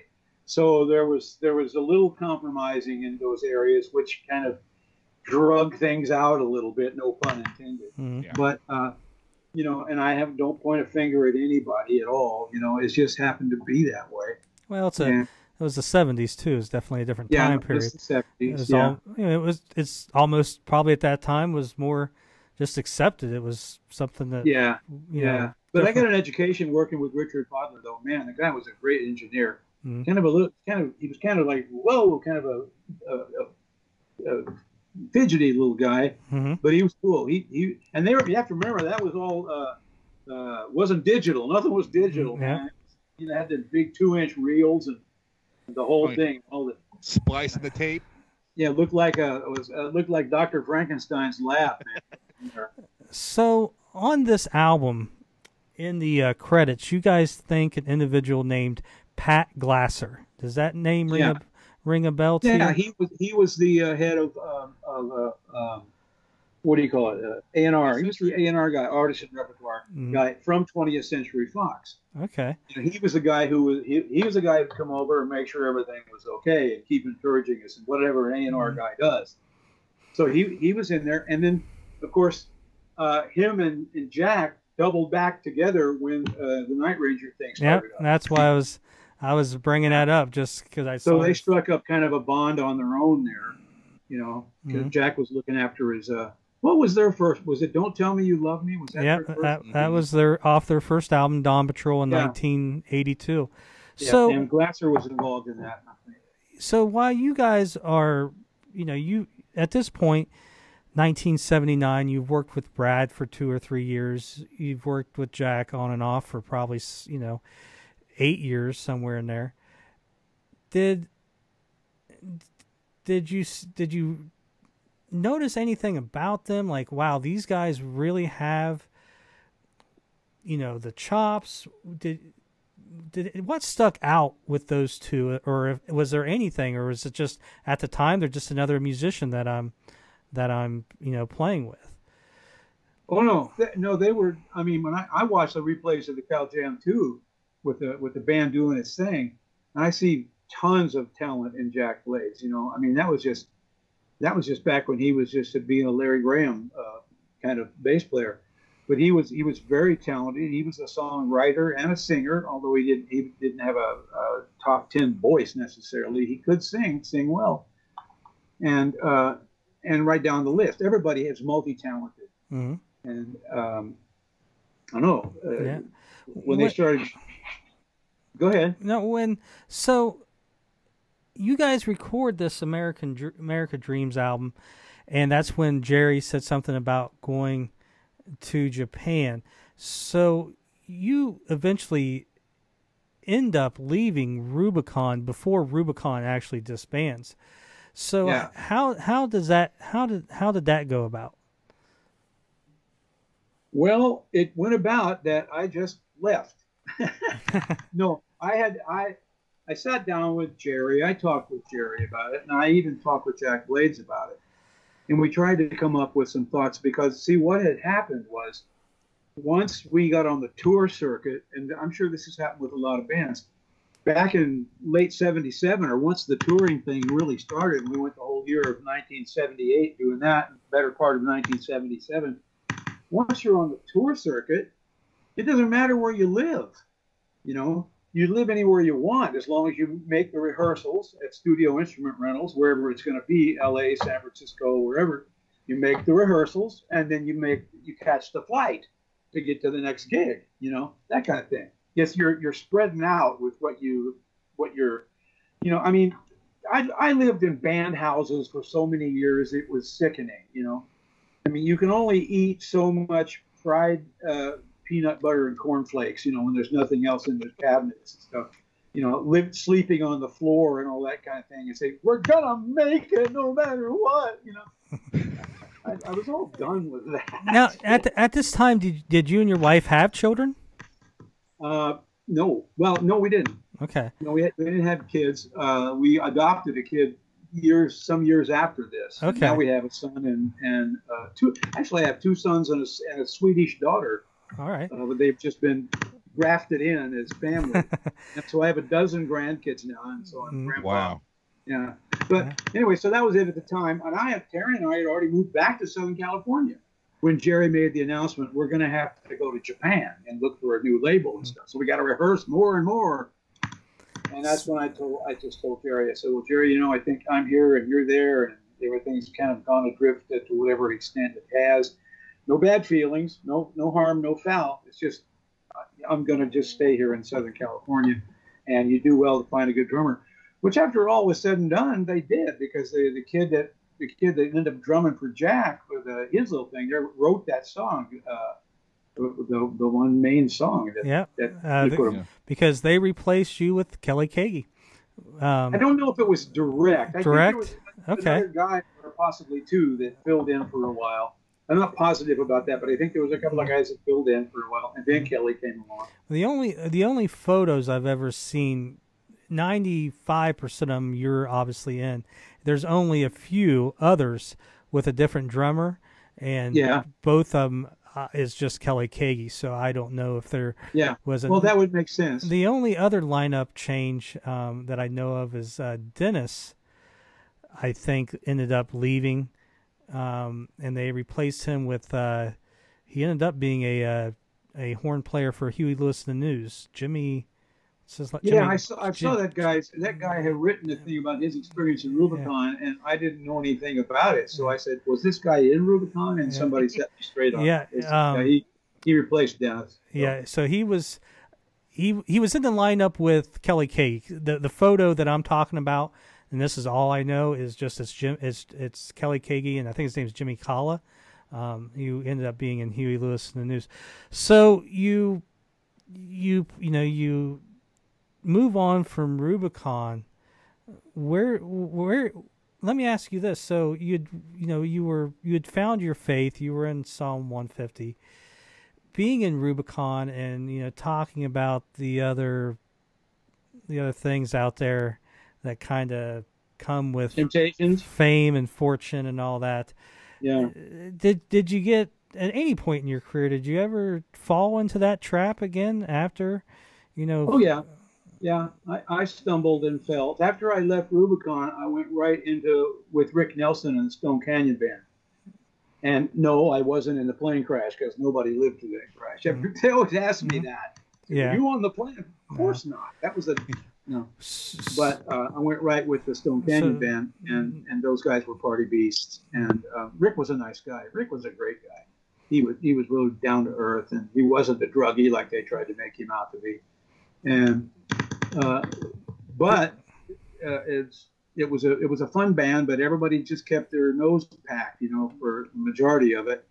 And I knew I couldn't do that. I did it a few times, and I thought, no, this ain't right. I can't get with this either. So pretty soon, even if you got all the what was a spoiler about Rick Nelson and the Stone Canyon Band was the first cabin treatment. I mean, you fly Lear jets and you land at a private place in an airport. You're picked up by a limousine. You're taken to a hotel where they quadrant off the whole top floor for the band. And when that's a lifestyle, man, you don't care if you're making $20 and a bag of carrots. It don't matter, because you're living that lifestyle. So it's a real spoiler. It was a real spoiler, and I got taken by not by the flesh so much, but by my own flesh, who was just all caught up in the glitter of it. Because I got to meet people that I wanted to meet since I was a kid. I got to meet and speak with the Jordanaires, Elvis's original old singers, because they were working with Rick, and all these different people that were part of me growing up. And so that was kind of a fantasy trip for me to do that with Rick, and I enjoyed it. Rick was a very affable, very nice guy. So that was 1979? Is that when you would have started with Rick Nelson? Yeah, it was 79. Yeah, it was 79. And early 79, and I went through most of 79 with him. And by 80, I was out and on my way to joining the Night Riders, the surf instrumental band. All right. So let me ask you a couple more questions about Rick Nelson. For those that don't know, Rick Nelson was in the 1950s, 60s show Ozzie and Harriet was the son, the teen heartthrob. Yep, and he had a big hit in 1970 with Garden Party. I think it was 1970, 72, somewhere in there. And, and tragically passed away in a airplane accident, New Year's Eve, I think, of 1985. Yes. Do you remember where you were when you got that news? By that time, in 1985, I was with the Darrell Mansfield Band, back to a Christian rock band. See, I had come full circle all the way back into a Christian rock band. I joined up with Darrell in 1984 or something like that, 84, and I went all the way out to early 1990s with Darrell doing the Christian rock thing. And boy, there were some amazing tours there. I mean, whoa, man, we went places that I would have never imagined that we would have went with that. So that was always I mean, I did it mostly for the fun. You look back 20, 30, 40 years of your life and you see you've got a catalog built up, but at the time you weren't thinking about a catalog, that you've done this and done that and been there and done that. So you never thought about that at the time. I was just enjoying the fact that somebody else was buying the plane ticket. That was pretty much the most fun of it. And playing, I always enjoyed playing. I love playing every kind of style there is. You briefly. Go ahead, Brent. Go ahead. Say one more thing about Rick Nelson for the people that are watching that still don't know who he is. He had two very famous sons from the 80s that were both blonde. One was named Matthew, another one named Gunnar, called Nelson. Yep. So and they had what hit After the Rain, and so in the early 90s. So, yeah. And when we used to tying it all together. When we used to fly into Burbank Airport to come home from a trip, there they were, Gunnar and what's his face, the other brother, Matthew, standing right there at the gate waiting for Rick, but they were only about 3 years old. They were little. They looked just alike. Yeah, they were little bees. They hadn't quite grown up yet. We were in the 80s. We were backstage, and they were one of the opening bands.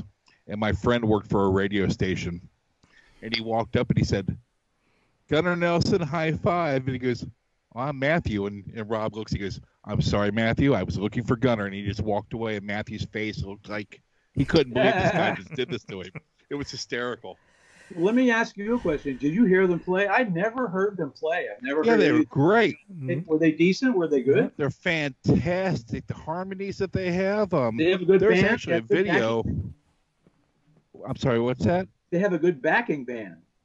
Yeah, they were good. They were really. I mean, the girls loved them, of course. So that was mainly what their audience was. But they were a good band.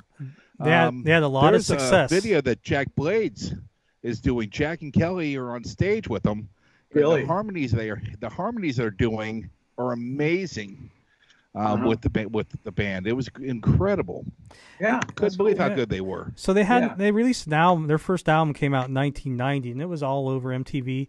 It had 3 probably top 20 singles. So they really did good for themselves. They're still out there performing, and they even do have a Night Ranger connection, kind of like Brent says, because Kelly Kagi, the drummer, did have a side project called Scrap Metal with. Did he play drums for the Nelson? Not for Nelson. Not in the side band that they had called Scrap Metal. I see. Kelly Kagi of Night Ranger played drums, and then the Nelson brothers were they played guitar and sang. So I want to go back a little bit to the early '80s. John and the Night Riders, iconic surf band. So that's definitely a different type of music. That's probably one genre of music that I'm not too familiar with. I mean, I know Dick Dale. He's probably the icon from that genre of music. But definitely, if being a drummer, that has to be fun music to play.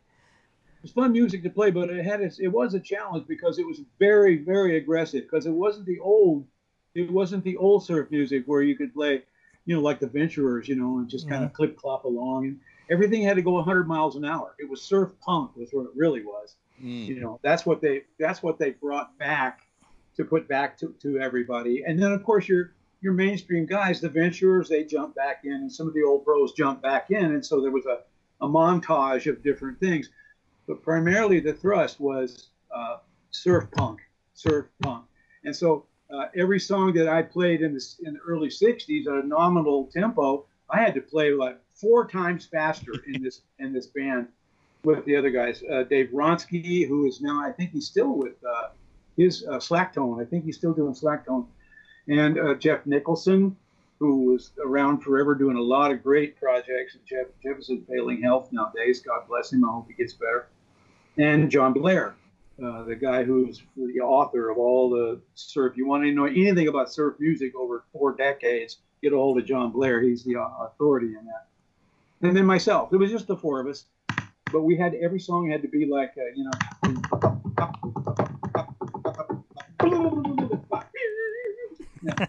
nothing could go slow. If you slow down, the audience starts spitting at you and throwing loaded beer cans at you and stuff like that. You couldn't back off. You had to push them out the back door while they were trying to.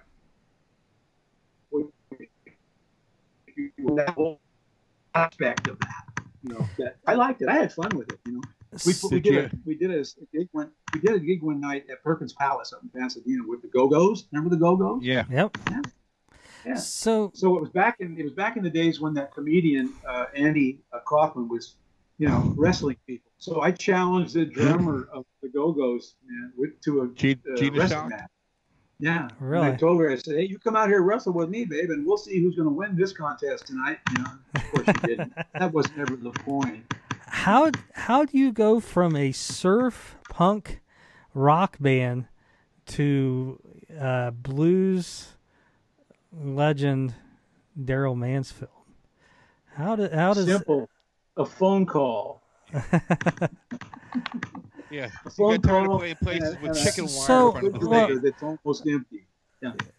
So, no, but I understand what you're saying. Well, I meant more. I mean, I guess what I'm wanting to know is, you're playing these secular bands. Was it something more personal, wanting to, get back into the Christian rock scene? Did that play any part with, deciding? Oh, definitely did. I blew it out with John and the Night Riders so intensely that after 30 or 40 concerts where you're just having spitting contests with people and stuff, from the stage and all that kind of stuff. Gosh, the gig we did at the Krosno-Polski Hotel in Amsterdam, my goodness, it could have been a TV special. It was so brutal. But anyway, I always had in my mind, wouldn't it be nice to get back to just music you could play that people could enjoy, rock or blues or funk or whatever, and it would be part of people celebrating, and especially celebrating God, which is what was always in my heart, to do. But as you say, sometimes I just satisfied an itch, and most of the time I needed the bread, So. So you play with Darrell Mansfield. When did that go all the way from the the middle '80s up to the early '90s? When did that Yeah, end? I joined up with Darrell. Well, I was playing in a Christian nightclub one night with another band, and Darrell walked in, and everybody was impressed. Hey, Darrell's there, So I said, hey, meet the band. So he goes up and he walks down the line. He introduces himself. Hi, I'm Darrell Mansfield, and "Oh, yeah, nice to meet you." He gets down to the end where I'm standing, and he says, "Hi, I'm Darrell Mansfield." I said, "I know it, Darrell. It's Greg. I wrote 4 songs for you. What are you talking about?" So he said, "Oh, Greg, I didn't even recognize you for a minute." So that was sort of the beginning of that whole thing. And then he asked me point blank. He said, "Well, we're starting a European tour about the day after tomorrow. I wonder if you maybe, our drummer just lost his green card, so he's got to go back to England. We're drummerless. You want to go?" I said, "Let me ask my wife." I said, "Darren Ann, can I go to Europe with the Mansfield Band?" And she said, "Sure." And I said, "Okay, I'll go." And that was it. And then 5 years later, I'm still with that band. I mean, those changes come that way. But the question you asked was a matter of the heart. And yes, it was much better to be able. I don't see myself in the picture. I guess that doesn't matter. But do you see me? I can see you. That's all that matters. Okay, as long as you got you look whatever marvelous. you need. Yeah. Because I just went through the most animated part of the whole thing, where I took my shirt off and beat my chest like Tarzan. Well, I guess you're going to miss that. Okay. We can still see you. So, you're still being recorded. Yeah. So it's all right. I didn't say anything X-rated, did I? No, you're all right. So during this time that with John and the Night Riders and Darrell Mansfield, did you ever cross paths again with Jack and Brad while they're in their heyday of Night Ranger? Excellent question. Let's see. Not with. I may have when we were. Well, yeah, I was doing. No. I was out. I was finished with Darrell Mansfield, and I was up at Applegate Christian Fellowship in Jacksonville, Oregon, and I was on staff there. I had completely put down my rock and roll shoes, not my rock and roll music that I love, but just the fact that I wasn't touring anymore. And I was involved in an actual thriving Christian ministry. And I saw Jack then. It was early 90s. I saw him, and he was in Medford for something. Night Ranger was going to do a gig up there. So he was in town, and I guess the dates are right. I don't know. Was it? I went on staff. If you think it was the early 90s or maybe the mid 90s? Well, whatever band you would have been with, it was in the early 90s. Damn okay, it would have been Damn Yankees then. Oh, Damn Yankees. Okay, that's right. And I remember that too. Yeah, so they were there, I guess, for a concert, and we just ran into each other downtown and started talking and just catching up and stuff like that. Mm-hmm. That would have been the early 90s, and I haven't really seen him. He and Molly sent my wife and I Christmas cards. We exchanged Christmas cards back and forth for 3 or 4, 5, 6 years, maybe after that. And then we just didn't have any communication since. Yeah. No reason to not have communication. It's just one thing leading to another. Have you ever ran into Brad since the? I haven't run into Brad. No, not at all. I don't think. We came full circle, Brad and I. We got on fairly well at the beginning of Rubicon. Somewhere towards the end of the Rubicon thing, we sort of came at odds with each other. But then somehow we patched things up. And again, when he got into Night Ranger, I think I saw him once or twice when they were playing locally where I lived. At the time, I was down in the Inland Empire again, in San Bernardino, when they played down there. And I saw Jack, Brad a couple of times, but we didn't have a considerable amount of dialogue. It was just, we both acknowledged that, everything's cool, I'm cool, it's all cool, kind of stuff. Now, was he, during the Rubicon years, his guitar style is phenomenal. He makes sounds that you'd never hear from anybody else. Was he doing any of that stuff in rehearsal or anything like that, just on the side, or? For Rubicon? Was he just sticking to the Rubicon sound? No, he would go off, if that's what you mean. Yeah, he would get creative and come up with his own stuff. And sometimes Jerry would say that's too much, and sometimes he'd say, that's great, and sometimes he'd say give me more. But that's what he said to all the musicians. I want more of this and less of that, or whatever, because he knew what he wanted. But Brad, when it came time to unload it, man, Brad could unload it.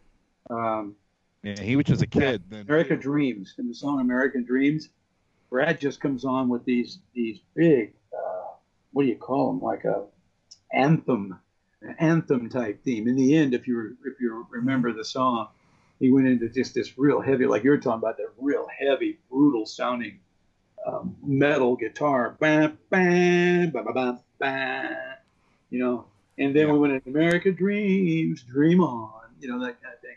But that stuff was all just put together in the studio as it was coming to our brains, you know.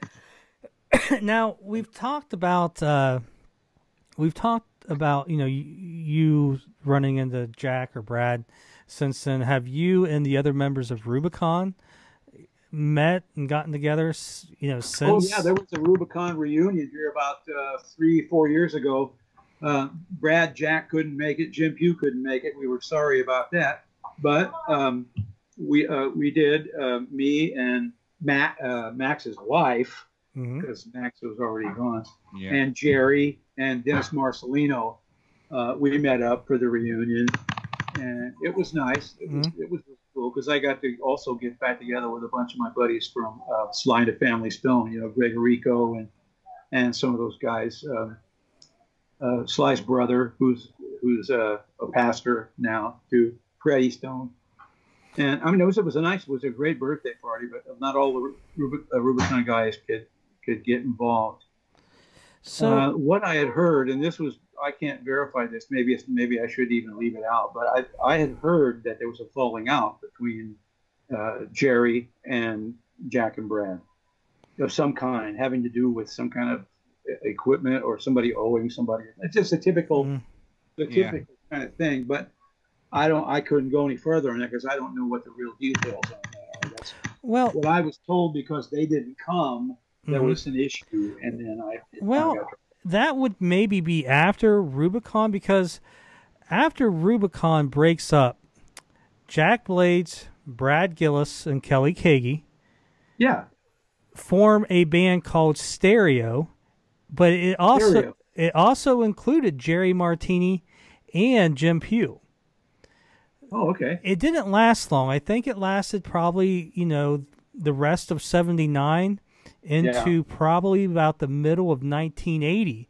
So if that indeed happened, that it would have happened after Rubicon, probably, you know, because I don't think, you know, they would have, you know, but yeah, Jerry Martini and Jim Pugh continue on with Jack and Brad and Kelly Kagi there from '79 into 1980. And then they decide, you know, they want to go in a harder direction. So they end up, you know, leaving that and forming what became, you know, the original Night Ranger lineup. So, you know, wrapping this up, there's just some, you know, just some random questions I just kind of want to ask you. What's the best advice that any musician, you know, that you've worked with, what's the best advice you ever got for your music career? Yeah, you know, was Jerry Martini maybe, or earlier than that? Yeah. Oh, yeah. Throughout the years, there were some real pointed, some things really helped me directionally. Yeah. But boy, that's go on to the next question and let me stew on that one for a few minutes. Well, another one I always like to ask whenever I get to meet someone is, what can you name like one or two of your favorite venues? Some place that venues, like place you're going to play, you know, whenever you look, and you see, you know, you see this particular club or music hall. Is there any place that you just, when you saw it on the tour itinerary, you just looked forward to?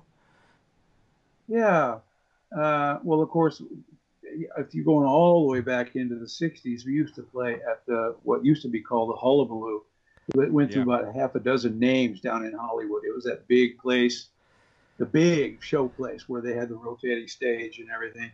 I used to always love to go down there and play with the bands. I was in the Bush at the time, and that was one of my favorite venues. And then, obviously on stage at the Cal Jam was major. That's the kind of thing. It's like. That puts it over the top for you. But that you're talking about venues like maybe that you would just do repetitively or something. Yeah. But there was I played with so many bands, but I played with the Tokens for a long time. You know, the Weemaway guys. You know. Yeah. And they did some really spectacular gigs, man. Like some uptown stuff, some really cushy stuff, and I really liked that too. You know. And I tell you what, man, it wasn't easy being a drummer when they got around to playing a Weemaway. You know, I had a vocal part that was completely contraire to my drum beat. You know, so at least I got a baptism in putting something together on the spot, singing this over here while I'm drumming this over here. But I had a lot of fun with those guys, and Dennis Marcelino was in the Tokens at the time as well. So he was my entryway into that group. We had a lot of fun. So you guys were a little bit of a Rubicon reunion there. Yeah, sort of. As long as you could, you know, you had to get the way more way. You had to get that in there, you know. And all this kind of stuff. Do you hear that when you sleep now? Yeah, no, not anymore. But they used to do all kinds of fun things. They would do the oldies contest. They would give you a lead in to a song, and then they'd make you guess the hook. Oh, I wonder who, boom. And then they wait for the audience to come back with a response. Who wrote the book, blah, blah. You know, they would do that kind of stuff. Very entertaining, was my point. Very entertaining, and they were really good guys, and I really liked them too. But back to your point about something that you really been, the Rubicon. A lot of the Rubicon songs were really moving to me. But that's in secular. In gospel, there was I wrote a song for Darrell called "A Giver of Life," and that song was it was a personal one from my heart. And Darrell took it on and sang it. And he delivered it very nicely. Gosh, that song just that still resonates with me till the day I'm called home. You know, so there was those experiences.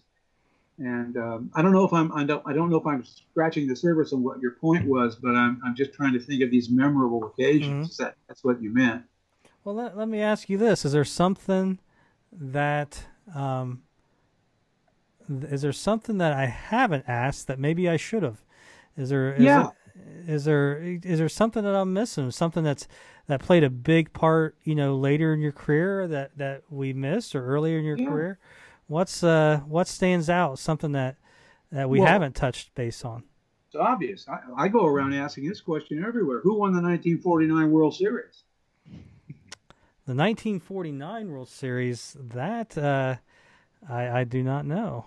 Okay, doesn't matter. You just know that it wasn't the Chicago Cubs. Get it? Yeah. Or the Boston Red Sox. Yeah, right. So, okay. Anyway, back to your legitimate thought there. What was it again? I'm sorry. It was just Is there something? Is there something I should have asked that I haven't? Is there some? Yeah. Yeah. How are you doing today? Maybe about what it's like to be a musician's wife. Yeah. So and you said that was it was Taryn. Yeah, Taryn. Taryn. So, during this whole time period, how does she handle, you on the road going to Europe? Did that create a lot of stress, or did she sometimes join you on the road? How did that work with you guys? The length of time that you're away obviously produces a stress, because I long to get home to be with my wife, and she longs for me to come home and be home. And, the little things happen that, rock stars, even rock stars experience it, honey, the electric bill bounced, and just whatever, real life stuff, And so there was always all of that kind of thing that went on. And but especially when I went over to Europe 3 or 4 different times by myself, and she didn't get to go. And I told myself, I said, from now on, I get a trip overseas, I'm taking her with me, So I just later, as the years went by, I began to include her in as many things as she cared to be included in. Like nice trip. When I was with Rick Nelson, we went down to Puerto Vallarta or one of those places, and I ain't going without my wife, So those kind of things. You get these nice venues instead of just a bunch of. You get to this beautiful beach or the beautiful hotel with a bunch of raggedy butt band boys, it's not the same fun, Sure. But you get to go with your wife and you have a great time and that kind of thing. And I can't speak for guys who have children, because generally a guy has to go on the road and his wife never gets to go because she's at home raising the kids. I can't address that. But Taryn and I, we never had a kid for our whole married life, and we adopted a boy back in the early 90s, because we felt like that's what we were to do. And now he's a grown man. He's 30 years old, or however old he is now. You know, he's our son, and that's the way it goes. And he's got 2 kids, and now I'm grandpa. And that doesn't seem, I can't even almost register that. But yeah, there are those things. I think there were times when my wife and I were stressed over having to do something, or stressed. It was she had to really take on the challenge of letting me go out with Rick Nelson, because every concert Rick Nelson did, you've heard about a scale of 1 to 10, the beautiful girls, the women. Well, Rick drew out the 13s, and the 14s, I mean, they were just breathtaking, and so you just had to go back to. 13 and 14 is kind of a young age. Yeah. Well, the guitar player in the band at the time, Bobby Neal, and unfortunately, he was one of the ones killed in the plane crash. But me and Bobby became really good roommates. And he noticed one night, he said, there they all go down to the disco in the bar. And he said, Greg, hey, man, just come on, hang out with me in my room. We'll watch Andy of Mayberry reruns, And I went, that's probably a much healthier thing to do. So we struck up a tight relationship, just kind of watching each other's back, and stuff. Yeah. And that's good to have. But that can be a stress, and I know for a fact that and drugs and the party life and stuff can really take a toll on a musician if he doesn't stay focused on what he thinks his musical mission is. It's going to get pulled apart real quick, So now, out of all your different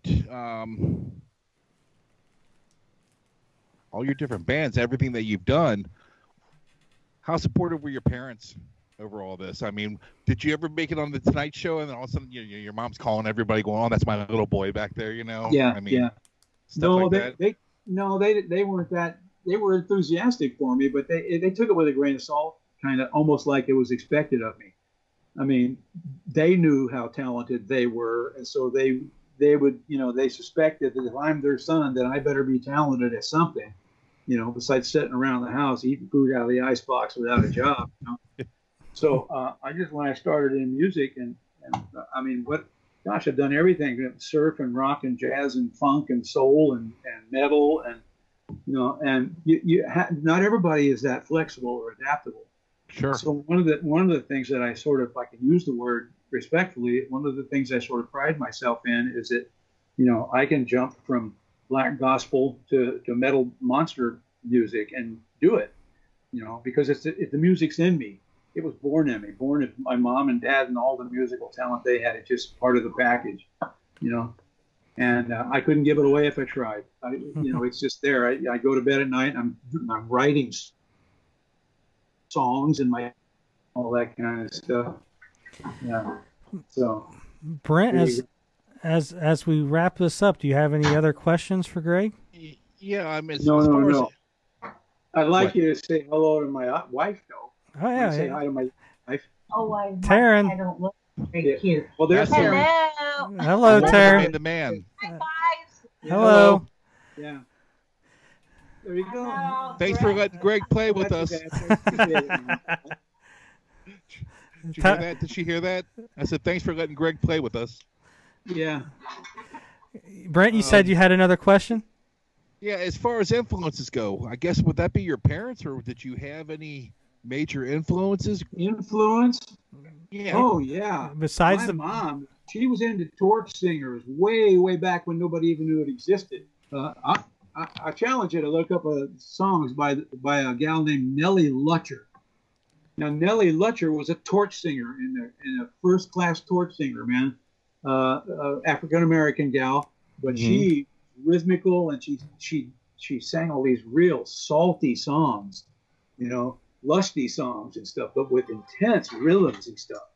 And my mom was into that stuff. She liked that. She liked it mostly for the rhythm. She was a real rhythm person, but she liked that kind of thing, and she liked just all that kind of music. She did. And my dad was more like he liked the what's the instrument, the Four Freshmen, jazz singers and stuff, and all that. Or they have albums out like the Four Freshmen and Five Guitars. So it would be their singing style with some real modern guitar playing and stuff, and that sort of deal. I got pictures of my mom in the studio recording studio and stuff like that. So it goes way back. I didn't have a choice. I was never going to be a computer geek.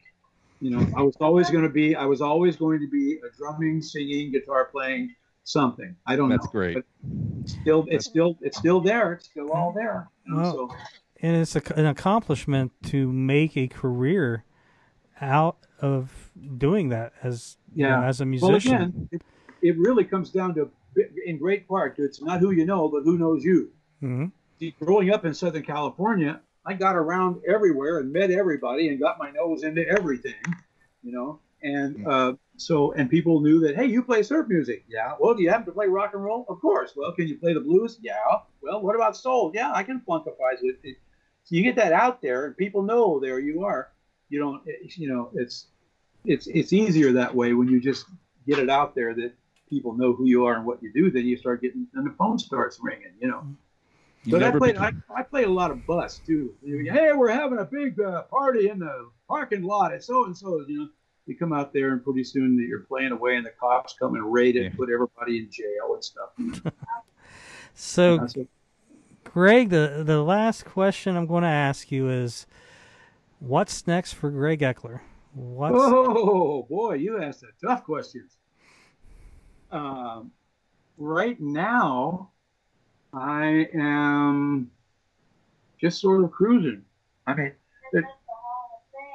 what I've done here now locally. Thank you, dear. Yeah, what I've done here is I have started the Inland Empire, which is San Bernardino and Riverside counties in totality. There used to be a saying back in the day that if you want to make it by going into LA or breaking out of LA, either way, you've got to go through the Inland Empire, which is true. So I started realizing there was a 5.6 million people living between Riverside and San Bernardino counties. I saw it real important for me to start something up that had an integrity, a certain kind of integrity to it. And of course, I started the Inland Empire Musicians Hall of Fame.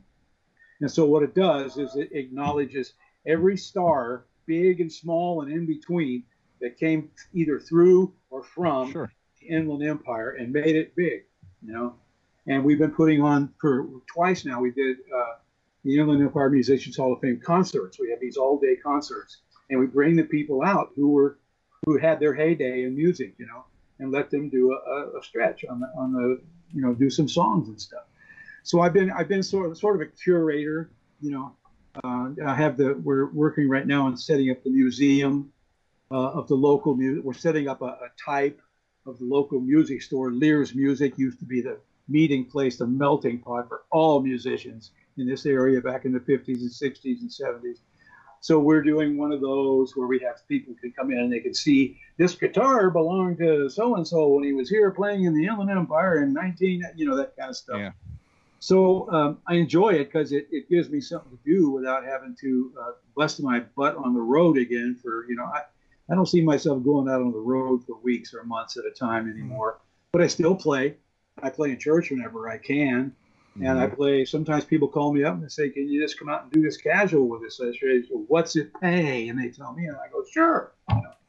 So, but I don't know that I've ever had a solid day job in my life. I think I took a day job once, way back a long time ago, and it wasn't very much fun. So I bailed on that and just went back to music, Well, Greg, I appreciate you coming on here and being our first guest to interview. Yeah, this has been relaxed. And yes, it has. And we didn't talk about Cincinnati. I belong to the Knothole Club, and I used to go to Crosley Field. And you may remember or not that Crosley Field was the only baseball stadium in the whole United States that had the upgraded outfield. Yep. You would climb up a grassy area toward the fence. Yep. Back on the moon, and the moon deck was behind it. And I was with Darrell Mansfield when Comiskey Park closed down in Chicago, and they were the only ones that had the recessed front row. So it gives you your psychedelic effect. You get a front row seat by home plate. The seat wasn't up here where you look down. The seat was recessed below the turf. Mm-hmm. So you had to look up to see what was going on at home plate and around the bases and stuff. Those things were, I wouldn't give I loved doing those things. Darrell used to do chapels. We do chapels for all the sports teams. We would go out and do chapels for all the baseball player Christians, for basketball player Christians. When Michael Jordan was a big name, man, he'd come to the Christian meeting, and me and Darrell would be there, or me and Jeff, and playing songs. And we'd always, when we knew that he was going to be there, I'd break out the one scripture that says, "Man is not impressed with the strength of the horse or the legs of a man." You know, and it says the only thing God is impressed with is a pure spirit, a pure heart. And I would always use that verse every time Michael came to one of the, because the Christians, no matter what team they were on, if they were Christians, they would interact to come to a little Bible study or thing that, like that. And I enjoyed doing that too for baseball and basketball. Did that over the years, loved it. So I'm just. I know it sounds like I've done a lot. I'm tired. I think I need to take a nap. Well, I saw that little thing you did with Josh just testing the other day. I saw you had the San Francisco Giants hat on. Oh yeah. Yeah. So I'm guessing you bleed black and orange now, versus red and white. I was just gonna tell you you're welcome for 2012 because the Reds were seriously whipping the Giants' butt in the playoffs. Yeah. But Dusty Baker didn't know how to take out a pitcher when he needed to, and I think we were up 3-0 or something. I don't know. And I kept telling everybody at work, we're going to lose it. Dusty's going to lose it for us, and of course you guys got on that roll and went all the way. Yeah. So you're welcome for that. Yeah. I never trust a Dodger. Never trust a former Dodger. First live baseball player I met was at the Covington car barn where they used to park the old trolleys, and it was Ted Kluszewski, first base player for the Cincinnati Reds, the only guy that ever used to wear cutoff sleeves. Yep. Yeah. And I met him live and in person. He became my idol, and I think my whole idol worship thing began with Ted Kluszewski, because I was seeing a real baseball player live and up close, all that stuff. And was he nice? For the music business, I don't know, huh? Was he nice to you? Oh, very nice. Yeah. See, my idol is Pete Rose, and every time I met Pete Rose, he just disappointed me. As a kid. Yeah. Pete was really full of himself, but that's where that came to. But. I still love him. Still think he's the greatest of all time, but it was rough meeting him. The 3 times I met him, it was rough. Yeah. He sold his soul. That's too bad. But he did have game, though. Anyway. But Greg... No, let's do another hour on baseball. Come on, we can do it. Hey, we can do it. They're not doing it. Greg, well, thank you for joining us. It was great hearing all those great stories. Ricky Nelson, Rubicon. I really enjoyed it. And, hey, you know what, Brent? Why don't we do this? Hey, Greg, do me a favor. Can you say hi to Emily Medler? Emily who? Emily Medler. Medler? Yep. Medler. Medler, am I getting that right? Yep. Yeah, you got it right. Yep. Okay. Hi, Emily Medler. This is Greg. She's going to enjoy that. She's like one of the youngest. From somebody pretty soon? Dear Mr. Eckler, it's come to our attention that on the 15th of August, 1974, wrote a letter. You said hello to, I don't know. She's about 22, 23 years old. Oh, boy. See what you got me into. And sweet as could be. It's amazing that she's into the stuff she's into, It's great. She really enjoys the music, and I thought she'd get a kick out of that. But on that, I'm going to end it. Greg, thank you on behalf of me and Brent. Thank you for being our first interview, and I'm pleased, man. I appreciate it, my friend. Thank you very much. Yeah. Well, if you ever have a sleepless night, just call me up. I'll ramble on again for a while. Thank you for your career. Thank you for what you've contributed to the show. It's been great, and happy Father's Day this Sunday. You too, Josh. Hey, same to you guys. Thank you.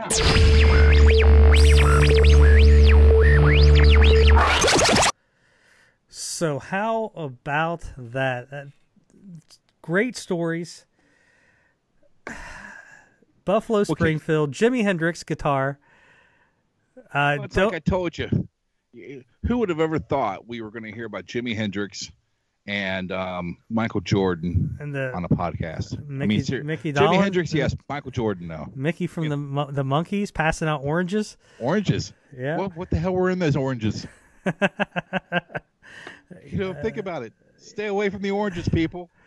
So definitely a fun time. And you know what? We ended the recording, but we talked after that for, I don't know, probably another 40 minutes. Yeah, half hour. Easy.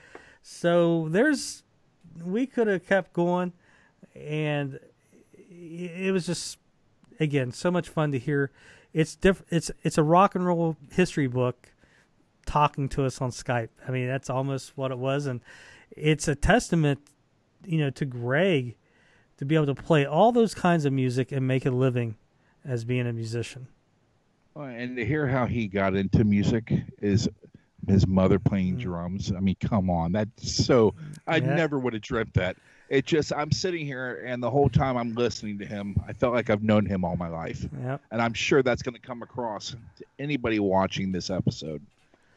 Such a great guy. And he will come back in a heartbeat. So hopefully, like I said, we're recording on a new system. So if you're listening to this on Spotify, iTunes, go to the YouTube, because on the YouTube, I am going to, when he's talking about the early, that 60s band, The Light, I'm going to put pictures up, or I will be putting pictures up of the band, of the 45. I'll put stuff up of Rubicon, pictures of them on the Merv Griffith Show. So there will be pictures. If you go to YouTube and watch the interview on there, you'll see pictures on the screen.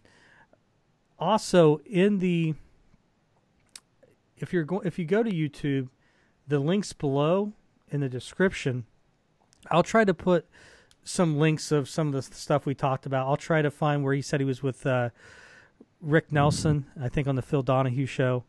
We'll try to find. Rick Nelson was Merv Griffin. I thought that was Rubicon. Oh, was it? I thought, okay. Yeah. No, I wrote it down here somewhere. I apologize. I think he said there's a Rick Nelson with him on the Phil Donahue show, which was weird. That was Phil Donahue. Yeah, that is right, because I brought up Marlo Thomas. So we'll try to put those links in there so you guys can go in, and I'll definitely put the link in for the Light song backup. Very cool song. I'd never heard it, but it's very cool song from 1967. So we'll put some links in there. You guys go check it out. Have some fun. You don't need to go to Netflix. Stuff's just garbage. This is real life cool stuff. Just tune in here every week. You get to see us. We're not the most visually pleasing, and we don't have voices for radio. But I will add this for all you people who neglect to go to YouTube and you're listening to it with your little earbuds on. I'm the most handsome son of a bitch you've ever heard in your life. I just want you to know that. And for those of you watching, Josh can digitally make me look better. See, he just did that. So good stuff. Good stuff. So what about this, Brent? So after in the comments below, leave us a question that you wish maybe we would have asked, or if it's something that we touched on and you wanted to know more about it, leave that there. Because maybe we'll do something in the future with Greg, and we'll read your questions, and just like a Q&A. If you want to know more about something with Rick Nelson, or John and the Night Riders, Rubicon, whatever, just give us a little idea of what you think what you wish we would have asked, or what we would expand it on, and maybe we'll get Greg on in a few months and do a little Q&A with him. So. Anyways, I hope you guys enjoyed this episode with our first interview. I feel like we graduated a little bit. Yay, us. Yeah. Next good job, by the way, Josh, steering that thing. Very good job. Like I said, I sat back here and did my Alan Fitzgerald impersonation again for a little bit. Chimed in a little bit here and there. Well, you did a good job on the logos too. But next week we'll have Andy back, and I think Brent should we give the people what they want next week too? You know, we did Rubicon, so we gotta top ourselves. It's going to be hard. Greg Eckler is going to be hard to top, but a little birdie told me that somebody might be dropping by, but I'm not sure. Can't confirm that yet, nor deny. It's probably Andy. Andy's going to be back. Andy. Next week we'll have Andy Parker. All right. Well, we'll end it on that. We will see you next week. Bye-bye.